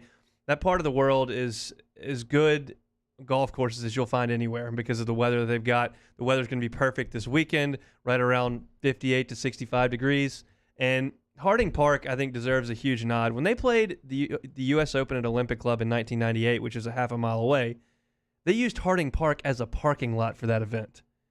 The city leased Harding Park to the tour for $200,000 to park cars all over it. As they've called it, was the lowest point in the history of the golf course. They've now redesigned it, and it's now a world-class golf course that's going to treat the best players in the world this weekend. I'm thrilled to watch it in Harding Park. PGA Championship, first class. So the last time it was the U.S. Open was in San Francisco, Webb Simpson won it, and I enjoyed that victory greatly. let me tell you. But what well, about 40 to 1 worth. But the other cool thing was primetime golf. You get golf. Yeah. That tournament ended on Sunday about 9 o'clock our time. There's something really cool about being able to watch golf in prime time, so I'm with you there. Second class for me, this is good with a chance to be great. The Saints have rented out 4 floors at Lowe's Hotel down near the French Quarter. They're trying to create a pseudo bubble, if you will. They're putting almost all of their Tier 1 and Tier 2 employees into that thing. They are trying to get this right. And if I don't repeat this thing 2-3 times a week, I don't repeat it at all. Scott Woodward has what has become my just favorite quote. And he said it, he didn't even say it with regards to the pandemic. He was talking with regards to other things on campus. Get me to a yes. Get me to a yes. Try. Work the problem. Don't duck out of this thing and just throw your hands up and give up. Get me to a yes. You may not always succeed, but do your best. Try. Work the problem. And that's what the Saints are doing. They know that they've seen them try to do it without, and baseball has struggled, okay? So they're trying. They're putting them in the bubble. It's a good idea. It may not work perfectly. It may not work at all, but they're trying. Good with a chance to be great. The Saints bubble. All right, my second class is to student athletes who have decided in NCAA basketball to come back for another year. Not only for our beloved LSU Tigers, but another team that I pay attention to, Gonzaga's had some good news over the last week. Also, you're seeing players from across the country come back for another year. And I do realize that these circumstances, just like Will Wade mentioned, they're a little bit different. That's probably why you're getting some of these guys to come back for another year. But I love it. The professional ranks will be there next year. I always love when a guy decides that he wants to come back to school. Now, there's some cases, guys, that you should come out, right? If you're going to be a top 10 pick, or if you're going to be a lottery pick, I understand that. But I love seeing these guys come back because I can tell you from someone who played professional sports longer than I played collegiate sports, there is nothing better than collegiate sports. It doesn't get any better. That time you have and that school pride and all those things that make up collegiate sports, they are absolutely the best in my opinion. So I'm glad we're having a number of guys decide to come back for another year. Second class for me, Sam Snead never did it. Arnold Palmer never did it. Phil Mickelson hasn't done it. These are top 15 players in the history of the sport. Never won the career Grand Slam. And he's not getting any pub this week right now because Tiger Woods is in the field and Brooks Koepka and Bryson DeChambeau and Justin Thomas is number one. Jordan Spieth is the one guy in the field this week who has a chance to complete the Grand Slam, which only 6 players have ever done. There's 3 guys that are active that have a chance to do it this year. Mickelson at the U.S. Open, he's probably out of bullets, and McIlroy's got to do it at Augusta. But this week, the one guy in the field who has a chance to do it is Jordan Spieth. He's got 3 majors. That's pretty good. Completing the career Grand Slam to become the 7th all-time to do it, that would be great. We'll see. I wouldn't bet on him, but he's in the field. Very good. Very, very good. More people have walked on the moon that have done that. My no class is gonna hurt Hester a little bit here. Not me saying it's no class, just what happened last night to Mike Soroka. Soroka was one of the bright stars in Major League Baseball. Had a terrific rookie season last year. Was the Braves ace, and coming off the mound last night, tore his Achilles. And this is just such a devastating injury because it's basically a 2-year injury. If you have it at this point, a 2-season injury. Right. It's a calendar year. And I would be surprised if Soroka pitched in 2021 if they have a normal season, because that's just one of the most devastating injuries. We've come a long way with knee injuries. We've come a long way with Tommy John, stuff like that. That Achilles thing, man, it's a calendar year. Yeah. Almost. Now, Kobe did it, I think, in 9 months or 10 months, okay? But, for – Kobe a little different, too. For normal people. Kobe was different. You can count the number of guys that have come back from an Achilles injury in less than a calendar year, probably on one hand. There's just a couple of guys that have done it, and even that was in 9 or 10 months. I hated to see that happen. He's a terrific pitcher, but it's going to be a while before we see him. Mike Soroka's injury, no class. You didn't have to put it here for me to have to see. That's a guy doing his job. Committed to the Playboy job. Marty did it.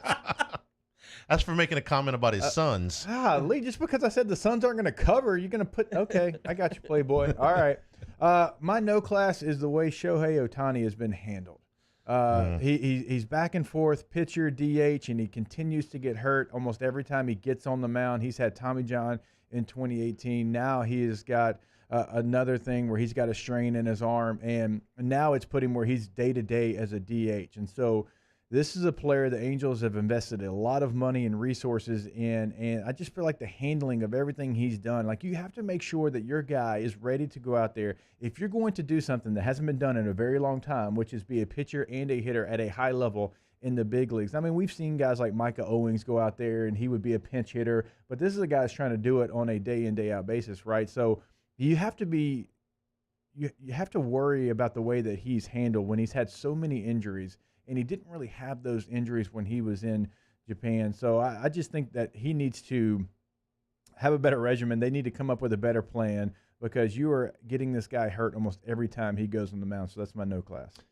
My no class, I'm okay if you want to have all your clubs the same length as a 6-iron, and I'm okay if you want to wear a Ben Hogan hat, and I'm okay if you want to talk about the coefficient of restitution with leaving the pin in, and I'm fine if you want to bulk up and hit it further than everybody. All that stuff's fine. It's a little different. It's fine. When you start acting like a jerk every single week, it's not fine. So when you tell a cameraman to stop filming you when you throw a temper tantrum, and then you say that it's not good for your brand and he needs to film somebody else and that you're really a good guy, but you're just throwing a temper tantrum, you look like an idiot.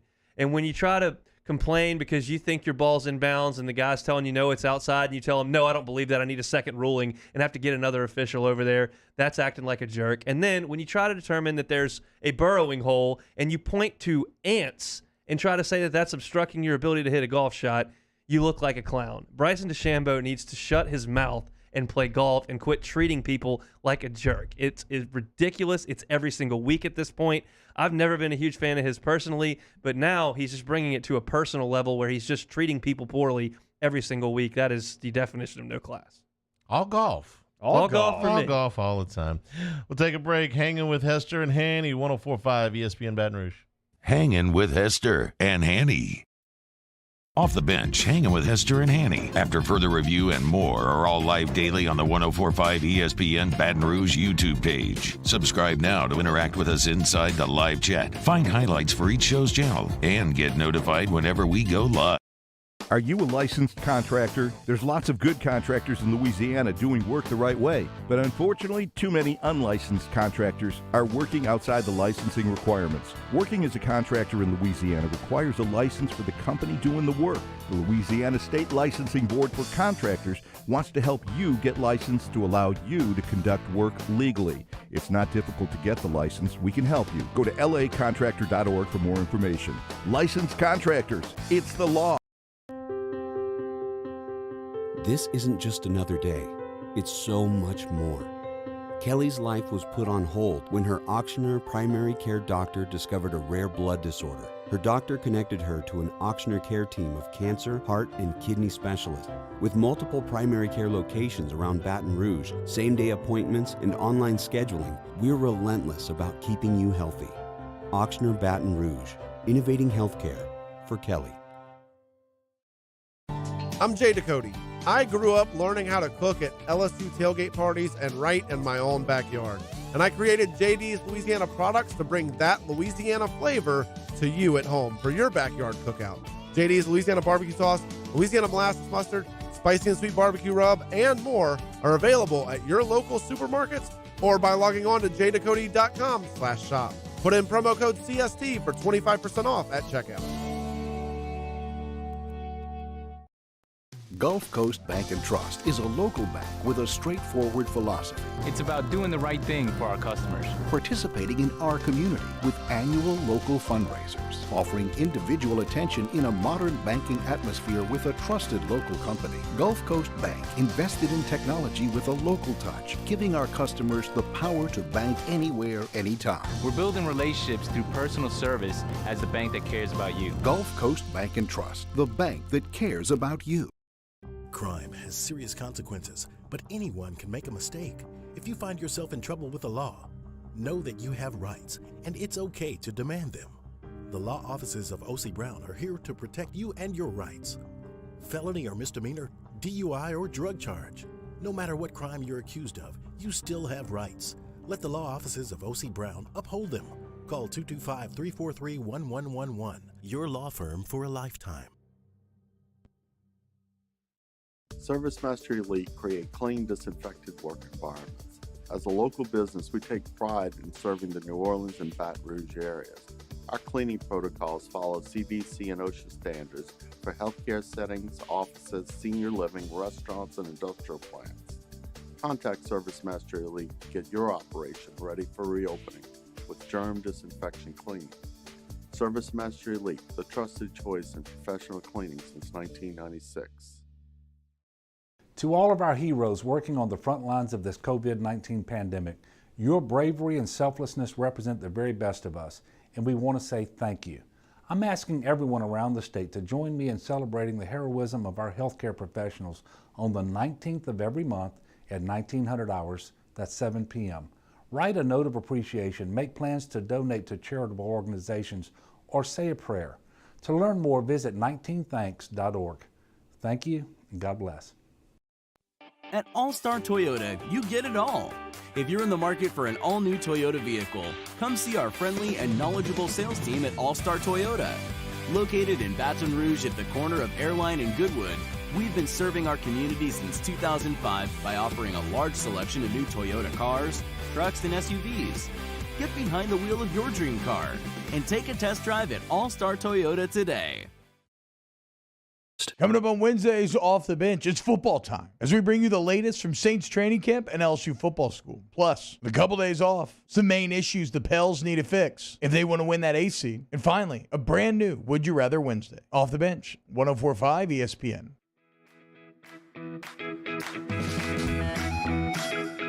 Hangin' with Hester and Hanny on 104.5 ESPN Baton Rouge and 1130 The Tiger. Aaron Torres had something come up, so we're going to push him to tomorrow from Fox Sports. He will be with us tomorrow. We are brought to you today by Hungry Howie's. Hungry Howie's, hanging with Hester and Hanny. Tell you about it every time I'm here. Download the Hungry Howie's app. Best deal they got going right now. You can get 3 medium 2-topping pizzas for just $5 a pizza. 3 pizzas for $15, 2 toppings, on each. The thing I like to do on the app is build your own pizza. They've got so many options on there. You can get your preferences to how well done you want the crust. You want a light cook, you want a well done cook. Different kinds of crust. We tell you about the flavored crust, but you got a gluten-free crust. They can do a stuffed crust pizza for you. And, of course, you can customize it with all those toppings there on the Hungry Howie's app. Download that app. You can get points to get free pizza at Hungry Howie's, hungryhowies.com. Location just there on Nicholson, south of campus at Lee. Hungry Howie's. Bringing you Hanging with Hester and Hanny with me every single Tuesday and Thursday. Mostly the huddle hunisms today had to deal with whether or not you had seen Grease. That's going to be one of my friends. Every once in a while, one of my friends jumps in there. Oh, there was a lot of discussion about whether or not you had seen Grease. I did watch Grease a couple of weeks ago. I don't get the whole sing songs every 10 minutes thing. It's not my thing. Wait a minute. You don't like musicals? I'm kind of out on that, yeah.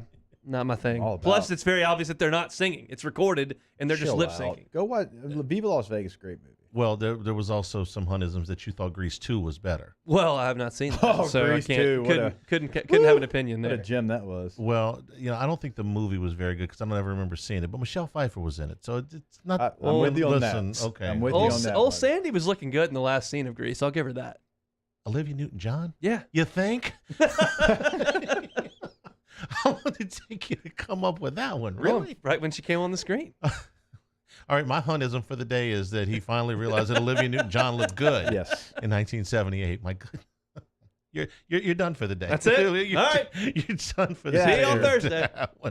We'll take a break. Dari Nowkhah with us in hour number 3. Plus, we got some stuff from Ed Ogeron. Hanging with Hester and Hanny, 104.5 ESPN Baton Rouge.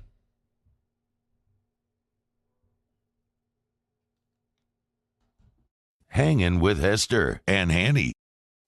At All-Star Toyota, you get it all. If you're in the market for an all-new Toyota vehicle, come see our friendly and knowledgeable sales team at All-Star Toyota. Located in Baton Rouge at the corner of Airline and Goodwood, we've been serving our community since 2005 by offering a large selection of new Toyota cars, trucks, and SUVs. Get behind the wheel of your dream car and take a test drive at All-Star Toyota today. ServiceMaster Elite create clean, disinfected work environments. As a local business, we take pride in serving the New Orleans and Baton Rouge areas. Our cleaning protocols follow CDC and OSHA standards for healthcare settings, offices, senior living, restaurants, and industrial plants. Contact ServiceMaster Elite to get your operation ready for reopening with germ disinfection cleaning. ServiceMaster Elite, the trusted choice in professional cleaning since 1996. This is big. Really big. I mean really, really, really big. Because Honda's summer clearance event is going on right now at Richards Honda. With 0 to the 4th power on brand new Honda Civics. That's 0 down, 0 due at signing, 0 security deposit, and 0 first month payment. Plus, summer clearance on every new vehicle in stock. Just another reason why people call Richards Honda the smart choice. I-12 at Millerville Road and richardshonda.com.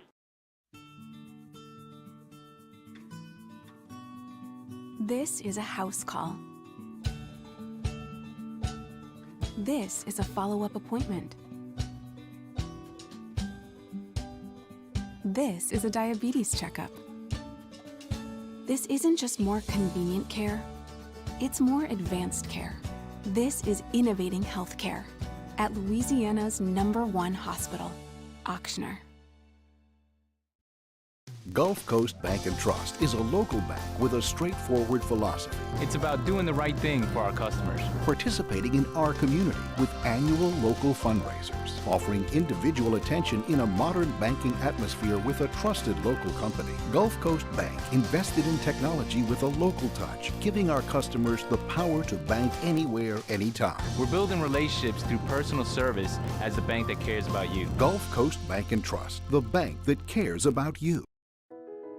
I've been doing business with Luba for 25 years. They're dependable, trustworthy. It's just the attention to detail with our clients.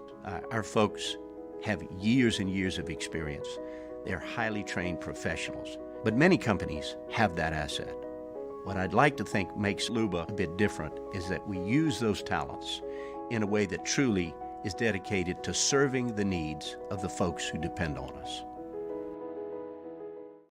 Are you a licensed contractor? There's lots of good contractors in Louisiana doing work the right way, but unfortunately, too many unlicensed contractors are working outside the licensing requirements. Working as a contractor in Louisiana requires a license for the company doing the work.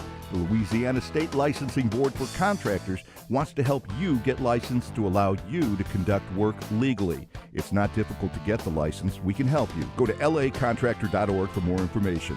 Licensed contractors, it's the law. Gulf Coast Office Products is a nationally recognized Savin office equipment dealer based right here in Louisiana. Over 100 employees strong, Gulf Coast has the boots on the ground to support all vertical markets from education, engineering, legal, and finance. With the latest in office technology from desktop to production segment units, Gulf Coast and Savin have the perfect fit for you. Call 225-756-2644. That's 756-2644 for Gulf Coast Office Products.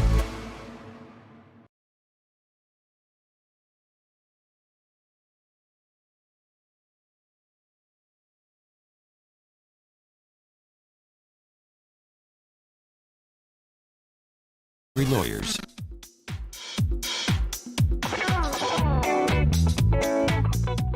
Hangin with Hester and Hanny on 104.5 ESPN Baton Rouge and 1130 The Tiger. And if you're watching along with us on CST, welcome. You're watching us on YouTube, 104.5 ESPN. If you're listening to us, you can watch us on either one of those. Download and subscribe to the YouTube channel, 104.5 ESPN. You can also catch some of the archived interviews on the Hangin page. DD Breaux announced her retirement this morning. On at the top of the show, Ryan McGee was with us, Chris Doring, and Dari Nowkhah will be with us here in just a little bit. Ed Ogeron talking today. First, Jacob, let's go through this this schedule that they approved, and I'm talking about the league approved, before we get into what Ed was talking about with football school. So what they have allowed them to do. Well, so basically what they're going to do is they're going to have to go back to football school. And football school is basically a walkthrough, a jog through without the football. You're still running through plays. The coaches are still on the field. You're going through formations, alignments, assignments, all of those type of things. But, of course, it's without a football. And so you kind of need a football in most cases. But so it's basically kind of going back to the basics, and which is going to be probably hard for some coaches and players because they've had that football for almost 2 weeks, because they've had the opportunity to go out there and work on some things and progress to a different phase, opposed to kind of now they're going back into kind of the day one install phase, Is right? the word you're looking for monotonous? Yes. Boring? Very. Okay. Especially if you're a veteran player, Hanny. If you're a veteran player, I can't tell you. So when you be in the NFL and you get to year 3, year 4, year 5, whatever it is, and you're starting over day one install because you have rookies in your room, you know why you have to do it. It's a necessity, but you're just sitting there thinking, oh my gosh, I know this play inside and out. I know if somebody blitzes from whatever part of the field, I know who my responsibility is. But you have to have that. So the veteran players, it's incredibly boring, but also it's probably really hard for them to go back. I mean, they're going backwards now. And so now they got to go back to what they've been doing. And they were probably excited that they could progress to having a football out there. You don't think Miles Brennan wants to throw it to 1-6 or 7-6 now? Or he wants to go out there and he wants to be able to throw with his receivers. And so now with not having that football, I doubt they're doing anything on their own because they don't want them going out to a local park or anything, right? They want to try to keep them within the facility as much as they can. So, yeah, you're definitely hitting a step backwards right now. And now you have to wait until August the 17th, which isn't that far away, but it is when you're sitting there with football school for 14 hours a week. It's like asking Secretariat to pull a plow. This was Ed Ogeron on a recap of the football school. I thought it was excellent. I was really impressed with the offense. I think Scott Linehan and Steve Ensminger has been working very well together. The young offensive linemen have really impressed me. Cavante Bradford has really impressed me, along with all the running backs and the work that Chris Curry has done. Jamar Chase is in the best shape he has been in.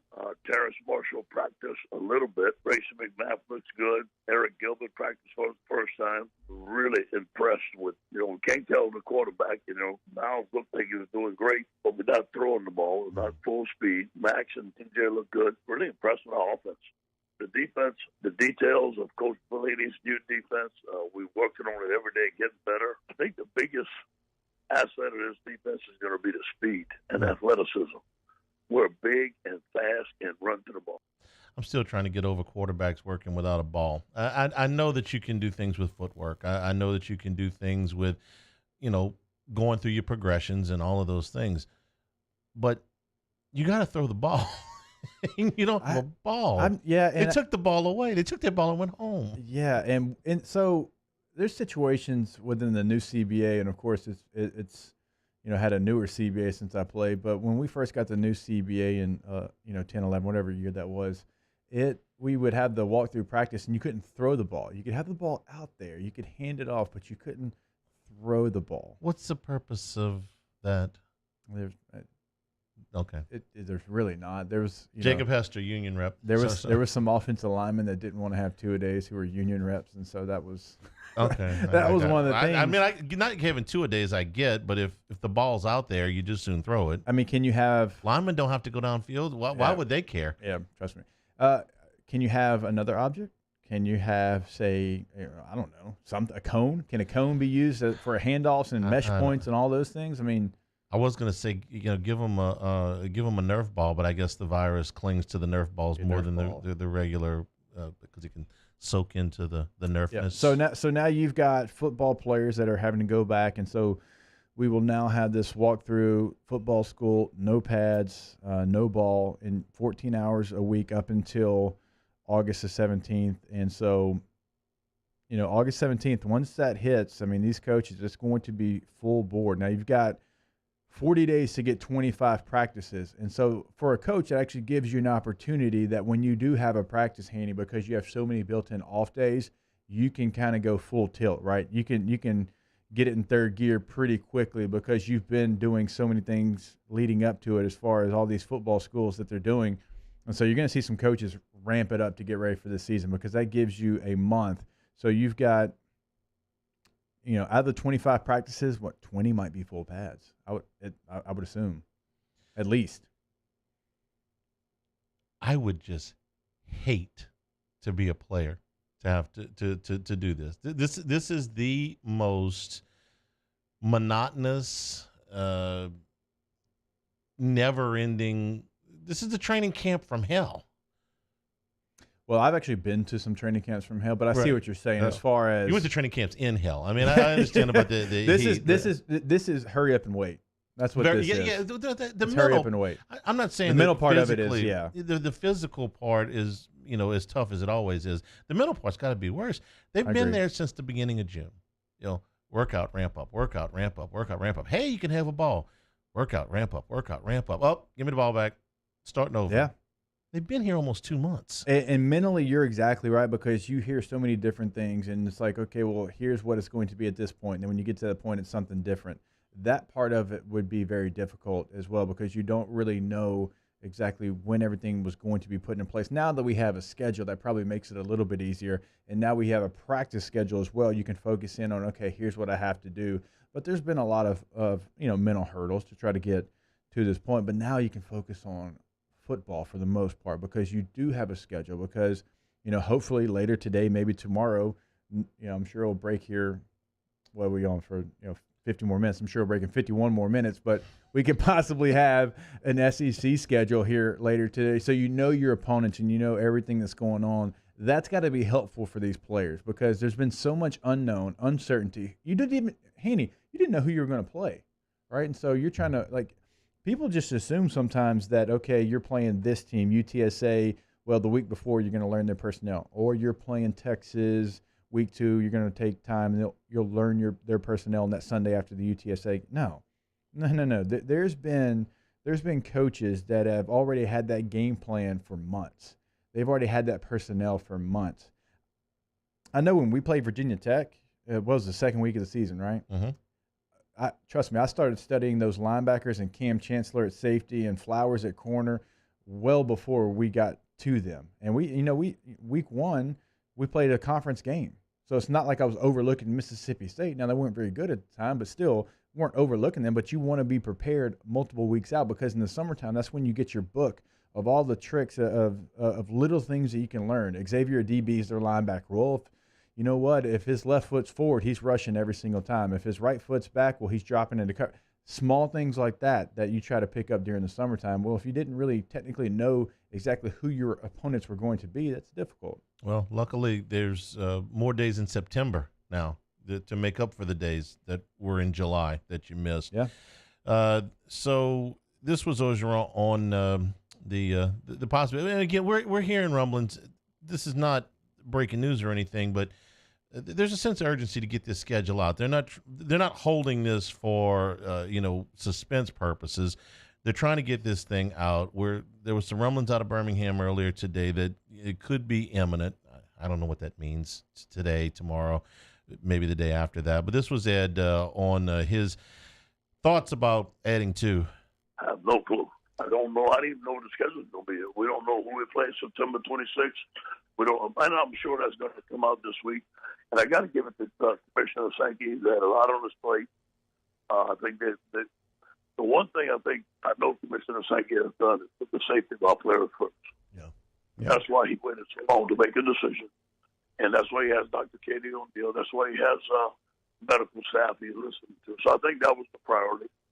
Now I think the priority is how we're going to practice in August, and then the schedule out. Okay, so that was at 7:30, 8 o'clock this morning. That was on Off the Bench. Yeah. If Heath was saying, hey, listen, we're going to get, how we're going to practice from the league. Well, we got that today, didn't we? What time did you get that? That was the first hour of the show, right? Yep. Okay. Well, then, if he expected both of those things and we got one, then the other one's coming, right? We could know fairly shortly what's going to happen with those other two games. Yeah, I think so. And when Brian McGee was on at the top of the show, he mentioned that. And he kept kind of saying, hey, something's going to happen. I wouldn't be surprised if it was happening really quickly. So I assume something's coming, if not today, at some point in the next 2 days.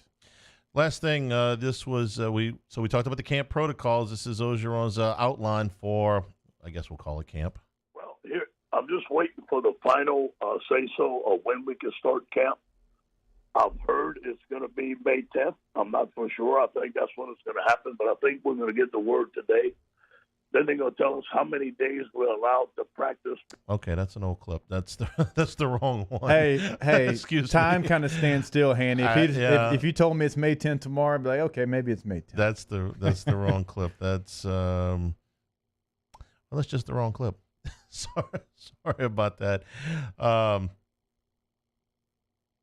Yep. Can you imagine these coaches, though, right now in this situation? But football coaches, I feel like more than any other sport, are so creatures of habit, and they're so structured, and they know exactly where their team needs to be. Because when you look at other sports, basketball, the season's going to be a little bit longer. Baseball, your season's going to be a little bit longer. You're going to have, long stretches in your season. But, football, it's you basically get one bye week, and you're trying to get your team ready all year long, for that certain amount, those 12 games, right? Yeah. You're trying to get them ready for that. And okay, in January, they got to be here. February, they got to be here. By the time we get to May, they got to be here. By the time we get to summer camp, now we've got to have everybody in their peak condition so they can go out there and perform and there's no setbacks, right? And so I've got to imagine these football coaches are almost driving themselves crazy because they don't have that structure to everything they're doing. And they're having to they're having to do everything on the fly. I'm talking about strength coaches, you're talking about obviously position coaches, head coaches, coordinators. I mean, everybody in that building is doing everything on equipment managers. Aren't we doing everything on the fly? No, you missed the conference call this morning. You got the cliff notes of the Zoom call this morning. Believe me, we're all adjusting on the fly. So we did 45 minutes this morning on a Zoom call about how we're adjusting our schedule. And we do a lot less than them. Look, and it's not even here. I mean, it's everywhere. For Sirius XM, I mean, that's a national company, and there's things like we're waiting and we're trying to get all the information we can. We have conference channels, so every conference channel's kind of had different news at different times, and we're trying to figure out what the landscape's going to look like. So it's everywhere in sports, but these football coaches, I'm just telling you, structure is everything to them. They are not pleased when they have to break schedule. Today's show is brought to you in part by Supreme Rice, a perfect complement to any meal. I told you we had that shrimp etouffee this weekend. It was absolutely fantastic. Whether you're cooking with the long grain, the brown rice, the jasmine, Supreme Rice is going to make your family happy, and it's going to stretch that food dollar. You know, as we're still in phase 2, we're still looking to watch our pennies a little bit. Supreme Rice provides a great value. It's easy to get. You can get any Walmart, any Costco, any Rouse's, and all of your AG food dealers. Supreme Rice, made, grown, milled, processed right here in South Louisiana.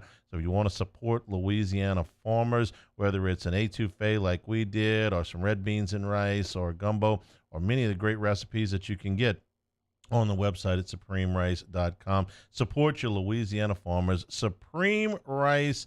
Get some today. We'll take a break. When we come back, Dari Nowkhah is with us. Hanging with Hester and Hanny, 104.5 ESPN Baton Rouge. Hanging with Hester and Hanny.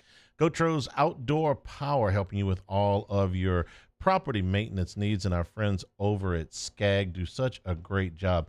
Not only are they giving you 60 months interest-free financing, they're also giving you free delivery and service after the sale. They're talking about the largest parts inventory anywhere in the state, that they will be able to service your mowers. And not only that, but the 5-year warranties, make sure the Performance Plus warranties will make sure that you've got 5 years of worry-free mowing. This is all of your zero turns, your big commercial mowers, and your residential size like your Liberties. They're all in stock at GoTro's Outdoor Power with 2 locations. In Baton Rouge, Airline at Industriaplex, in Gonzales, Airline, and 74. Of course, they're always online at GoTro'sOutdoorPower.com. When you go check out the Skags over there, they're set up for not only performance but for comfort as well. I mean, these things look like a luxury vehicle, and you know they're going to get the job done. They've got something for every different style, no matter if you're residential or commercial, and maybe even the in-between as well. That's GoTro'sOutdoorPower.com. GoTro's, we make it easy.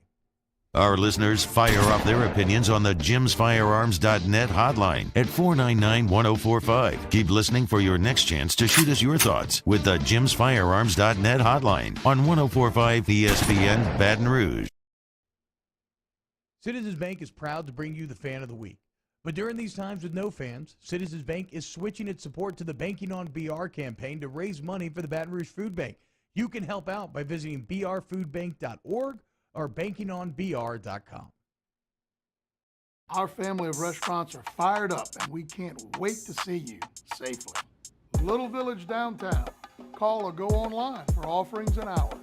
Palermo Ristorante. We're serving great food right now. Little Village on Airline.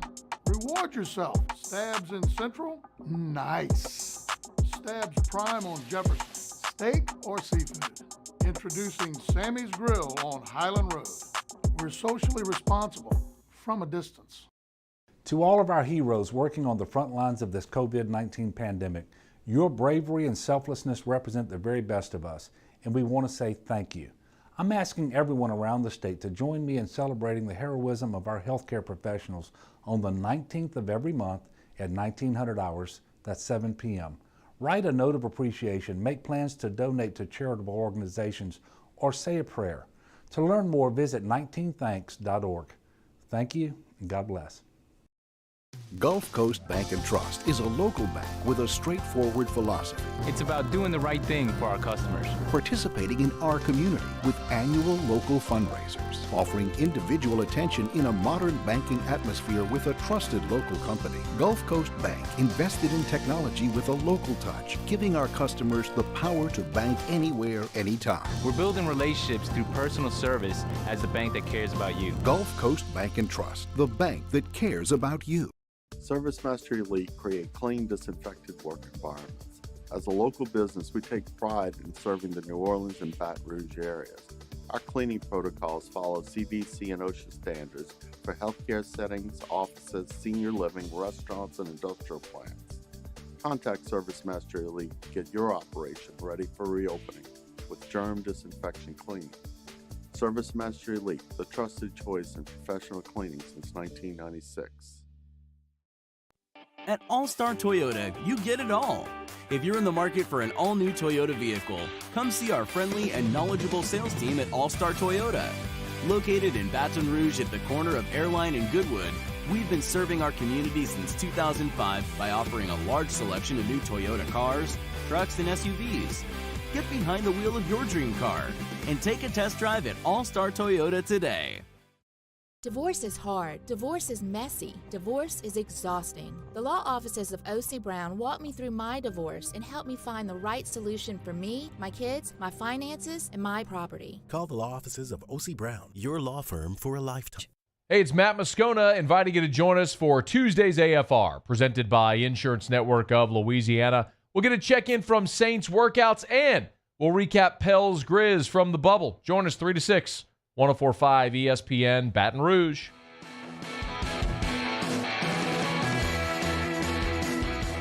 Hangin' with Hester and Hanny on 104.5 ESPN Baton Rouge and 1130 The Tiger. And we're brought to you by Richards Honda, home of the warm and fuzzy feeling. Joining us now, Dari Nowkhah from ESPN. Dari and Mel. Dari, good afternoon. How are you? Well, I'm good, man. How are you doing? You pulled me away from about 4 hours of trenching around trees in 90-degree heat, so I appreciate you guys for that very, very much. Anytime, and we're glad to be of help. You know, I feel like we're sitting around just waiting for the story to come across that we've been sort of waiting for since Friday. So we spent a month waiting for something on the schedule, and then we got the schedule. Except all we got was an outline of the schedule. We're waiting now in the SEC for the teams to drop. So what are you hearing about when? Because we think it may be soon. And what are you hearing about who are going to be the +2 in the SEC? Yeah, there's. You know what? You guys have probably honestly heard about as much as I have. I do expect it to be soon. It wouldn't shock me if it's in the next day or two potentially. So, you know, that's a possibility there in terms of seeing who the 2 additional teams will be. In terms of exactly how they're going to go about selecting that, or, you know, who's going to win the sweepstakes to get, you know, an extra matchup against Vandy or Arkansas, you name it, which is what everybody's hoping for, right? We know LSU doesn't want to see, you know, top level teams. Obviously, you'd rather see the teams you should pound. But I don't know. Honestly, I do not know. But I do think it could be in the next day or two, and I know they want to get that taken care of as soon as possible. And then go on and work on the rest of the plans in terms of, do they push back practice dates? Those are the things I'm really trying to figure out. You know, are we still opening practices this week, or are we pushing those things back another week or two? And how does it all play out now that they've figured out at least how they're going to make a schedule look? Dar, so much goes into what y'all do in the SEC network and all the programming that y'all put out, and you've got everything laid out months in advance, and y'all have had meetings about what you wanted to do, and with so much uncertainty, I mean, what's it been like for y'all trying to get ready for all the programs? And obviously, when you're the SEC network, you're showing only SEC things during football season, and that's the biggest time. Yeah, you know, I mean, all we've been rolling with at this point is Paul, and we obviously know a lot of people like Paul, so you know, that's been good, and he's had a lot of really good guests on, and I think it's been pretty compelling television for the most part. But, man, it's, you know, we're in conversations every day about when are we going to get rolling with some SEC Nows, when are we going to get rolling with some other kinds of content, evening content, some stuff that, heck, I don't care if it re-airs 15 times, but at least it's fresh content. And, you know, I think we're right around the corner. There have been some conversations about starting that up next Monday. But again, some of that may have to do with when they decide they're going to start practice. If that gets pushed back, do our shows get pushed back? I don't know. But I can tell you this, man, we've had multiple meetings on protocol, on safety measures, on what's been done, what they expect of us, you know, how small our staffs are going to be, how many people are going to be in the control room, the fact that we will be sitting 6 feet plus apart in the studio, all of that stuff. We're doing our own makeup. You know, God forbid, that should be entertaining. But, you know, we've had all those meetings. Now we got to do is start getting some shows. And I think, assuming we don't base anything on whether or not they push practice back, I think we're looking at next week potentially to finally get in that building and start doing some shows. Dari, let's jump to the NFL for a second, because we saw the NBA and the NHL do this with a bubble, and the results have been really good. We've seen baseball do it without, and the results haven't been as good. I think we're seeing what the NFL is doing. We're calling it a pseudo bubble around here. Mm-hmm. What do you think about the restart in the NFL? Well, I still, you know, any semblance of a bubble is going to be an improvement over something that isn't. You know, baseball isn't, and baseball wants to throw out the idea that, no spitting, no high fives. And I mean, come on, like seriously, yet they're still going to go home to their families and whoever their families are around or been around and in their community. This was so predictable. So the NFL's plan, right, it is. It's a bit of a pseudo bubble. Maybe it works a little bit better, but guys, I don't know about you. We talk about, all right, who the 10 team's going to be, what are the plus twos going to look like? I want to be excited about it, but I'm having a hard time. I'm having a hard time because I cannot figure out for the life of me how this is going to work, how this is going to be safe. The NFL, I think they can push it a little bit more. They've still given players the freedom to opt out. We've seen plenty of them do it. And these are paid grown men who are making a very handsome salary to go out and kind of take this risk if they're willing to take the risk. You can't ask the same of college kids. And I don't know what's going to happen. We got couple games scheduled for week 0. Maybe those go off without a hitch. What's going to happen in the 4 weeks between that and when the SEC starts? I know I've kind of gone off on a massive tangent, but as I'm looking at the game of football, when you have this many people on a roster, I'm just having a really difficult time figuring out how it can happen and happen safely and not have a team that might be all negative 1 week, play a game, have 15 positives. Oh, no, how about the team they just played? Oh, there's 14 positives there, and it continues on.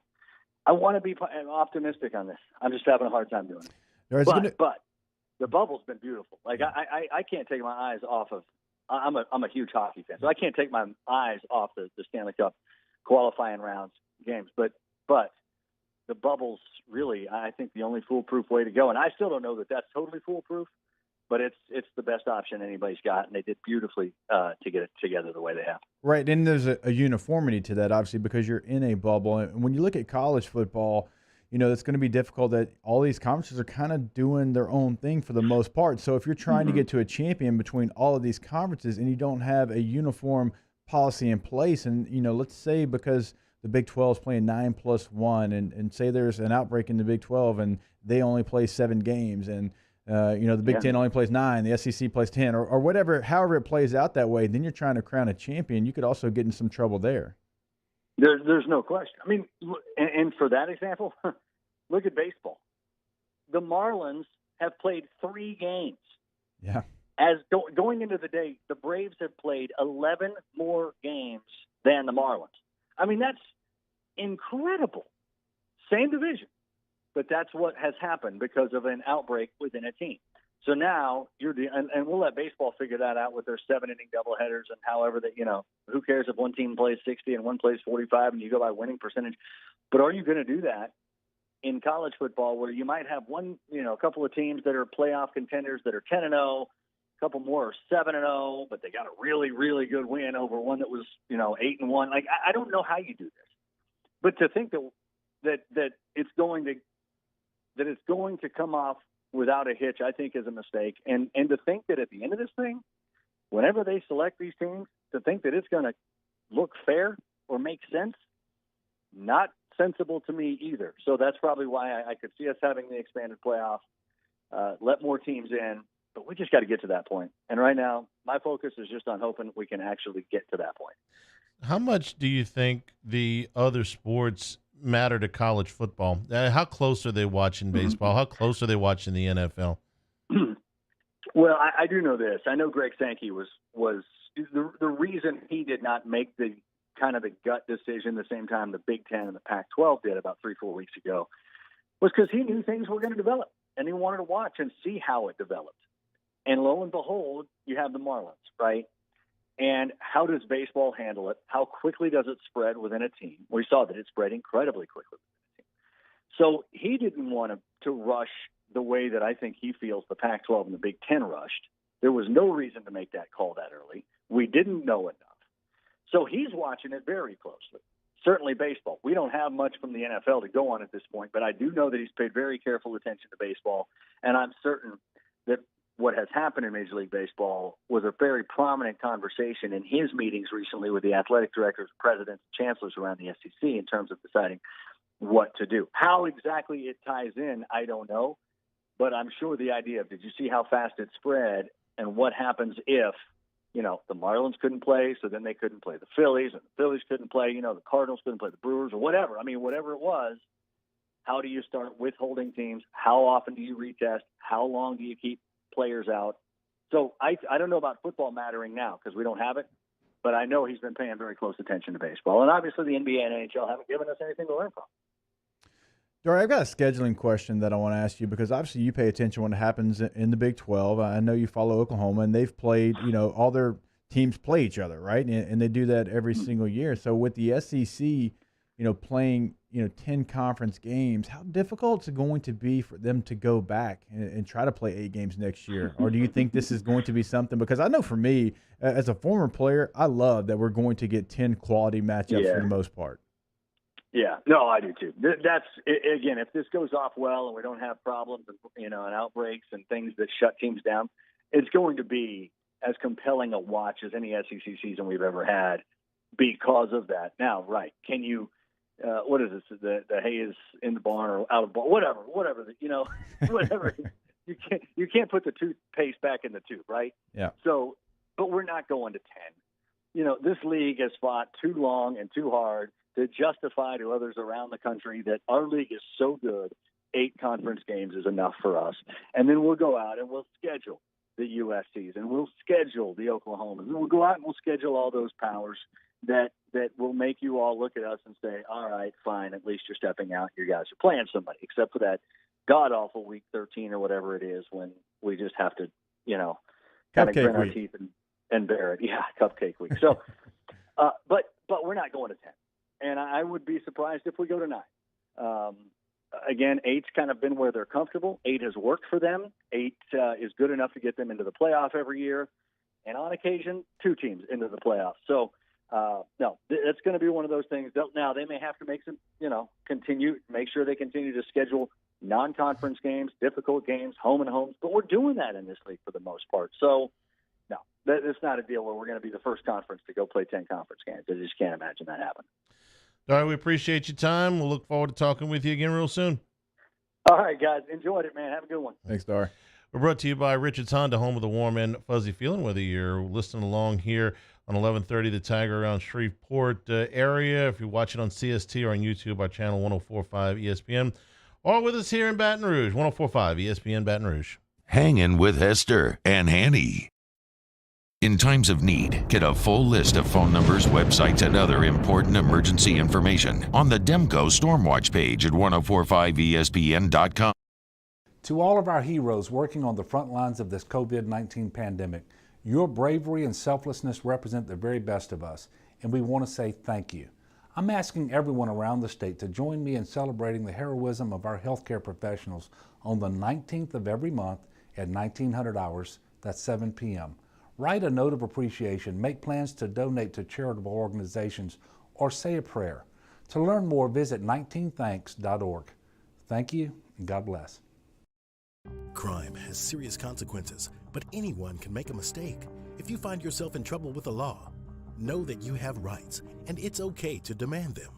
The law offices of O.C. Brown are here to protect you and your rights. Felony or misdemeanor, DUI or drug charge. No matter what crime you're accused of, you still have rights. Let the law offices of O.C. Brown uphold them.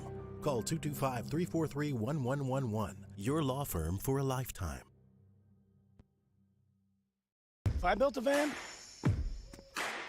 it would do more than haul. It would carry my entire business. I'd make it available in dozens, if not thousands of configurations.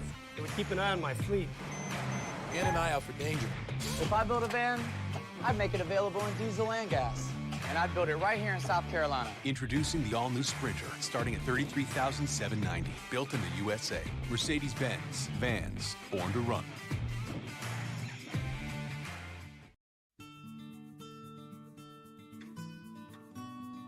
This is a house call. This is a follow-up appointment. This is a diabetes checkup. This isn't just more convenient care, it's more advanced care. This is innovating healthcare at Louisiana's #1 hospital, Auctioner. Gulf Coast Bank and Trust is a local bank with a straightforward philosophy. It's about doing the right thing for our customers. Participating in our community with annual local fundraisers, offering individual attention in a modern banking atmosphere with a trusted local company. Gulf Coast Bank invested in technology with a local touch, giving our customers the power to bank anywhere, anytime. We're building relationships through personal service as the bank that cares about you. Gulf Coast Bank and Trust, the bank that cares about you. I've been doing business with Luba for 25 years. They're dependable, trustworthy. It's just the attention to detail with our clients. Our folks have years and years of experience. They're highly trained professionals, but many companies have that asset. What I'd like to think makes Luba a bit different is that we use those talents in a way that truly is dedicated to serving the needs of the folks who depend on us. Are you a licensed contractor? There's lots of good contractors in Louisiana doing work the right way, but unfortunately, too many unlicensed contractors are working outside the licensing requirements. Working as a contractor in Louisiana requires a license for the company doing the work. The Louisiana State Licensing Board for Contractors wants to help you get licensed to allow you to conduct work legally. It's not difficult to get the license. We can help you. Go to lacontractor.org for more information.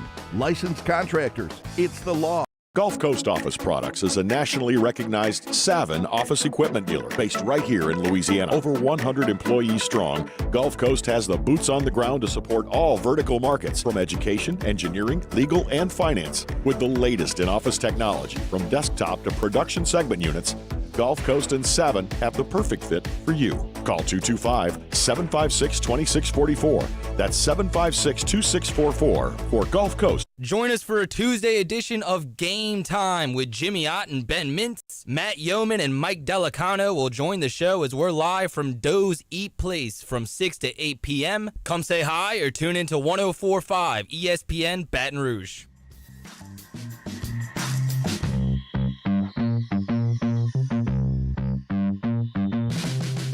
Hangin' with Hester and Hanny on 104.5 ESPN Baton Rouge and 1130 The Tiger.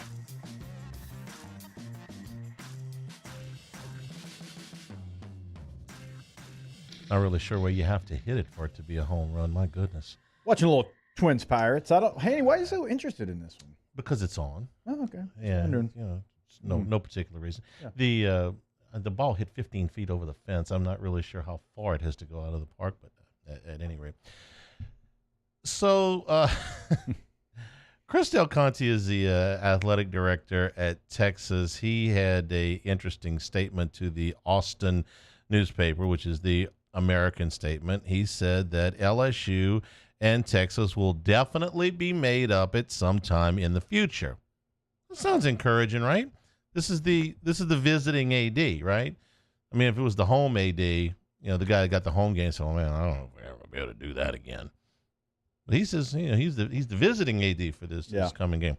So there's a couple problems with, and I say problems, just delays. You see, Texas doesn't have a non-conference opening until 2027, and in 2027. One of their games that is not a non-conference game that is booked is against Michigan. I wouldn't think Texas would want to play Michigan and LSU in the same year. And even if Texas did, there's another problem. LSU's supposed to play Oklahoma that year. Yeah. So as anxious as LSU is to get this trip returned, I don't think that they want to play Texas and Oklahoma in the same year, right? So then we're looking for more openings. So Texas has 0 non-conference games scheduled again in 2034. For LSU, it's 2033. So we could be here a little while with this. So I ask you, let's just say that they can get this done in 2033. Let's be optimistic. Let's push it up a year. You ready? Yeah. Fingers out. You have to take your shoes and socks off. Okay.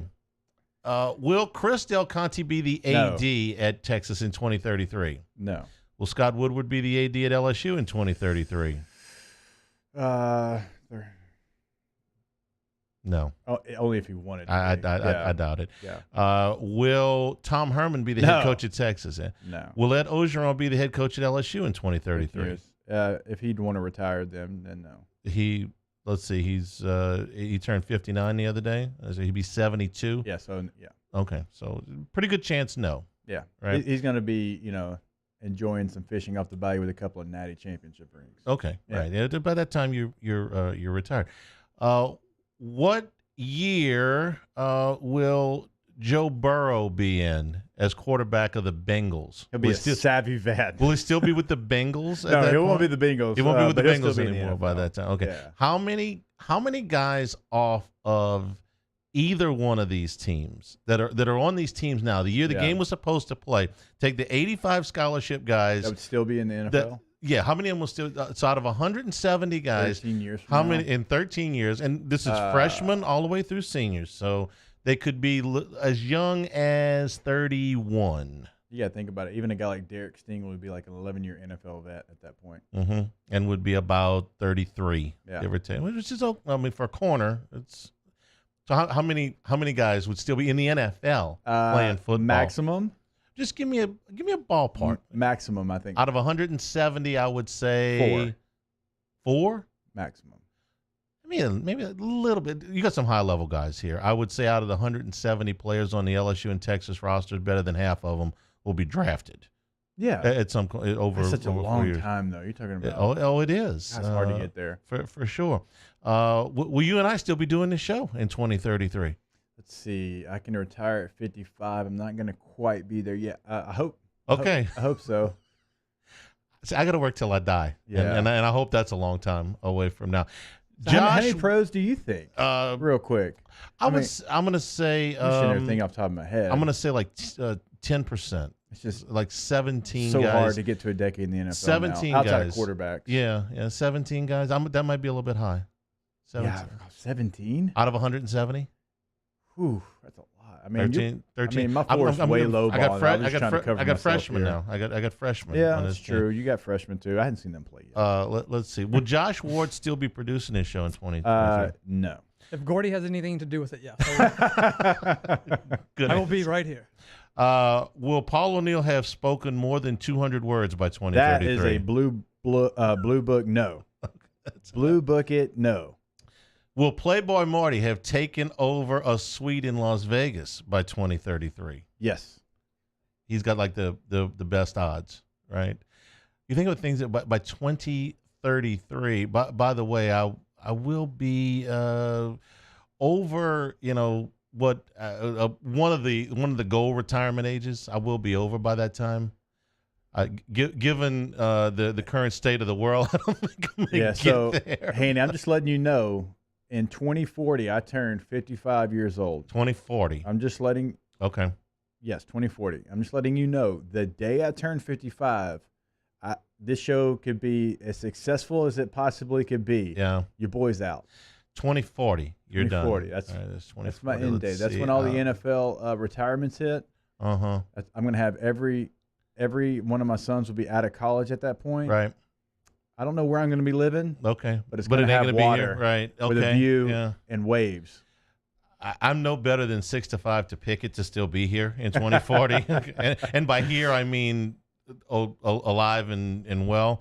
So 2033 is an awfully long time from now. I can't it's one of those, Back to the Future movie type things. You're trying to predict things so far into the future. I mean, one of the things Verge said to us the other day was that when we asked him about rescheduling this game, things could look very different.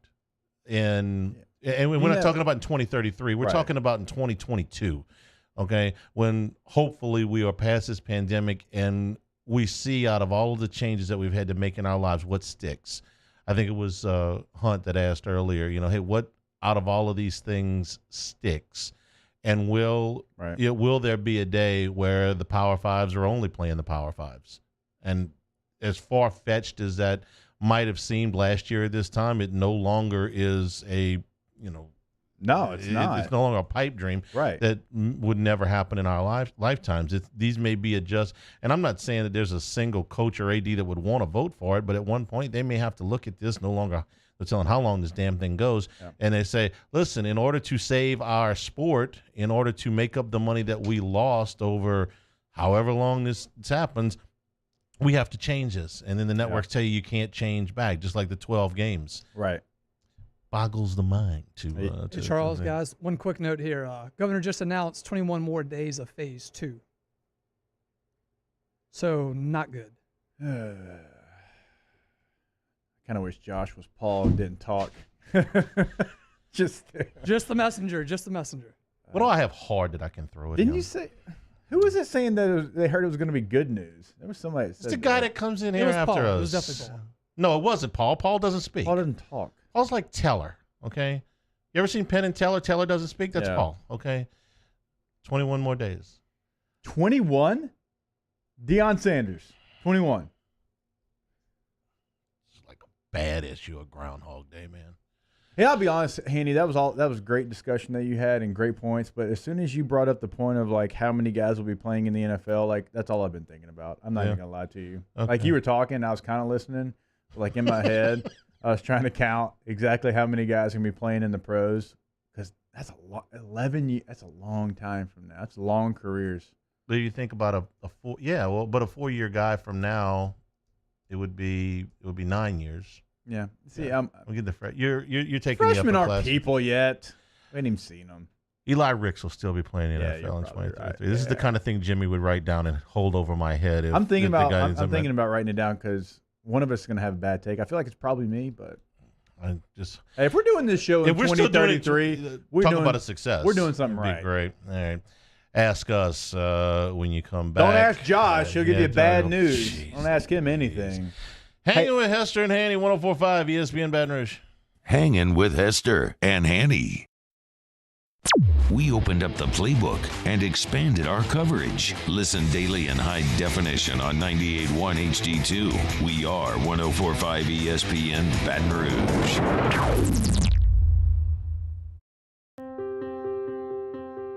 This isn't just another day. It's so much more.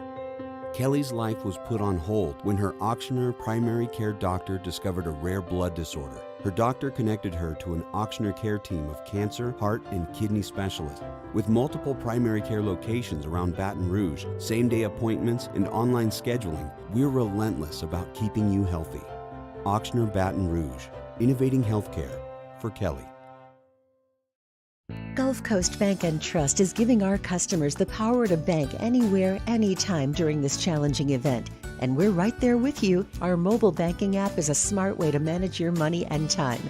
Gulf Coast Bank and Trust, the bank that cares about you. Le posso offrire un caffè? Le posso offrire un caffè? Andiamo insieme da me, non c'è. Call Mr. Electric today for electrical repairs, upgrades, and installations. If I built a van, it would do more than haul. It would carry my entire business. I'd make it available in dozens. Make that thousands of configurations. It would keep an eye on my fleet. And an eye out for danger. If I built a van, I'd make it available in diesel and gas. And I'd build it right here in South Carolina. Introducing the all-new Sprinter, starting at $33,790. Built in the USA. Mercedes-Benz. Vans. Born to run.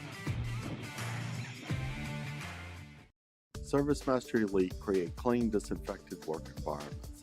As a local business, we take pride in serving the New Orleans and Baton Rouge areas. Our cleaning protocols follow CDC and OSHA standards for healthcare settings, offices, senior living, restaurants, and industrial plants. Contact ServiceMaster Elite to get your operation ready for reopening with germ disinfection cleaning. ServiceMaster Elite, the trusted choice in professional cleaning since 1996. To all of our heroes working on the front lines of this COVID-19 pandemic, your bravery and selflessness represent the very best of us, and we want to say thank you. I'm asking everyone around the state to join me in celebrating the heroism of our healthcare professionals on the 19th of every month at 1900 hours, that's 7 p.m. Write a note of appreciation, make plans to donate to charitable organizations, or say a prayer. To learn more, visit 19thanks.org. Thank you, and God bless. At All-Star Toyota, you get it all. If you're in the market for an all-new Toyota vehicle, come see our friendly and knowledgeable sales team at All-Star Toyota. Located in Baton Rouge at the corner of Airline and Goodwood, we've been serving our community since 2005 by offering a large selection of new Toyota cars, trucks, and SUVs. Get behind the wheel of your dream car and take a test drive at All-Star Toyota today. Crime has serious consequences, but anyone can make a mistake. If you find yourself in trouble with the law, know that you have rights, and it's okay to demand them. The law offices of O.C. Brown are here to protect you and your rights. Felony or misdemeanor, DUI or drug charge. No matter what crime you're accused of, you still have rights. Let the law offices of O.C. Brown uphold them. Call 225-343-1111. Your law firm for a lifetime. I've been doing business with Luba for 25 years. They're dependable, trustworthy. It's just the attention to detail with our clients. Our folks have years and years of experience. They're highly trained professionals, but many companies have that asset. What I'd like to think makes Luba a bit different is that we use those talents in a way that truly is dedicated to serving the needs of the folks who depend on us. Coming up on Wednesdays off the bench, it's football time as we bring you the latest from Saints training camp and LSU football school. Plus, a couple days off, some main issues the Pels need to fix if they want to win that A seed. And finally, a brand new Would You Rather Wednesday. Off the bench, 104.5 ESPN.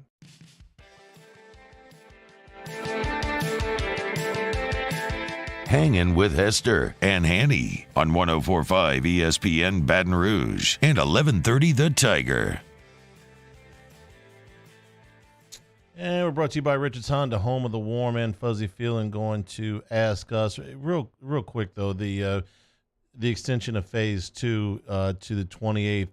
You want to talk about a massive blow to high school football because they can't, as long as they're in phase 2, they ain't playing. So gotta do what you gotta do. So that's a tough break. That's look, high school football is such.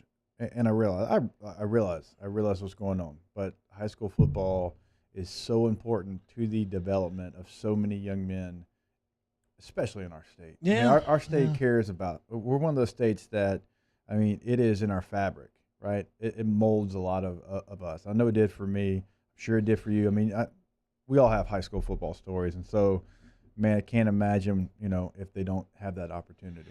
I don't want to talk about phase 2 because. I don't want to talk about phase 2 because I'm going to start throwing stuff again. Ask us, can you get some original music for bumps? I'll work on that. What do I have to do? Because play guitar. No, heck no, I'm not playing. I got a Rolodex for a reason. I'll use it. Okay. Just tell me who to call. Tell me what you want them to sing, and I'll get it done. Jimmy Buffett. Jimmy Buffett. Well, let me think about this. Sammy Hagar. We have a little different taste in music, but we'll find a middle. We'll find a middle ground. Give me somebody. Yeah, give me somebody. I'll get you somebody. Can we please repeat COVID-free Friday this week? There's, I guess, there's always a chance. I guess it's possible. Let's see. How come we didn't get more Hunt-isms today? We were guest heavy today. So we didn't get to as many. That's probably my fault. Ask us, will Hanny be returning to Hannyville? I did a podcast yesterday. They called it Wasting Away in Hannyville. They were doing a thing on the One Team One podcast. One Team One podcast. Yeah, they did a good job. Mm-hmm. They did a really good job. Yeah. Let's see. Ask us, love you guys. Thanks for entertaining us and help us. Those are struggling through this. Here's the thing. We're frustrated.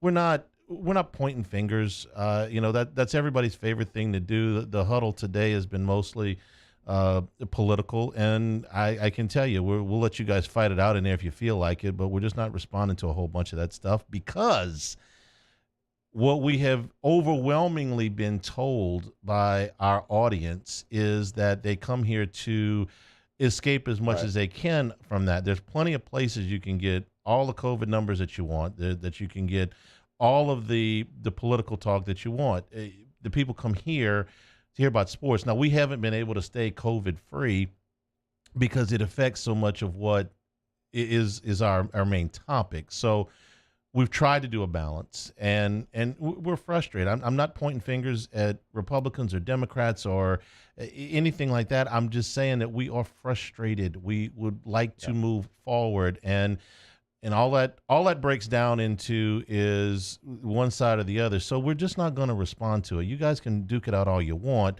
but we've been told, like I said, overwhelmingly that what our audience wants is a way to escape that. And now we do have sports again. And so if they put off high school football, they put off college football, we will go with the sports that are going now and hope that they keep going. That's what we're doing. That's what we're doing. And yes, we are frustrated at this point because frankly we had hoped for some better news. Didn't happen. Ask Jacob, did you have a California burrito when you were in San Diego? No, absolutely. California burrito is basically a burrito with French fries inside of it. It is fantastic. One of the things I miss most about San Diego, and I've said this before, I miss my church, I miss my friends, I miss California burritos and fish tacos. Yeah. You can get some good fish tacos. You can get some good fish tacos, but they're a little different there. It is a little different. Yeah. Certainly. There's no seafood that you can't get here in Louisiana. It's not better, but it's different. Ask us, flustering tomorrow. Yeah, that's like trying to figure out which phase we're going to go to from the governor. I mean, we'll try to figure it out. I might have to save him though. He might have to come in on Friday. I might need some backup. So we may, you may be a little bit shorthanded at the end of this week. We will see. All right, let's see. Minnesota got the bases loaded. I don't know why you care so much about this game. It's the only one on. It's the only one on. You want some NBA scores? If it doesn't have to do with the Pelicans. Bucks are beating the Nets 107-105. No. You said Hanny, when we didn't have sports that you were going to break down relief pitchers and stuff. Hanny, us five in here could give the Nets a battle right now. That doesn't matter. They've been leading the Bucks for about 43 minutes, but not so much now. And Sacramento leading Dallas 60-56 at the half. Playboy Marty likes the Indiana Pacers today against Orlando. Be a part of Game Time with Jimmy at 6 o'clock. Thanks to all our guests here, for Paul O'Neill, for Playboy Marty, for Josh Ward and Jacob Hester. I'm Charles Hanagriff saying thank you and good afternoon. Stay tuned for AFR here, 104.5 ESPN Baton Rouge.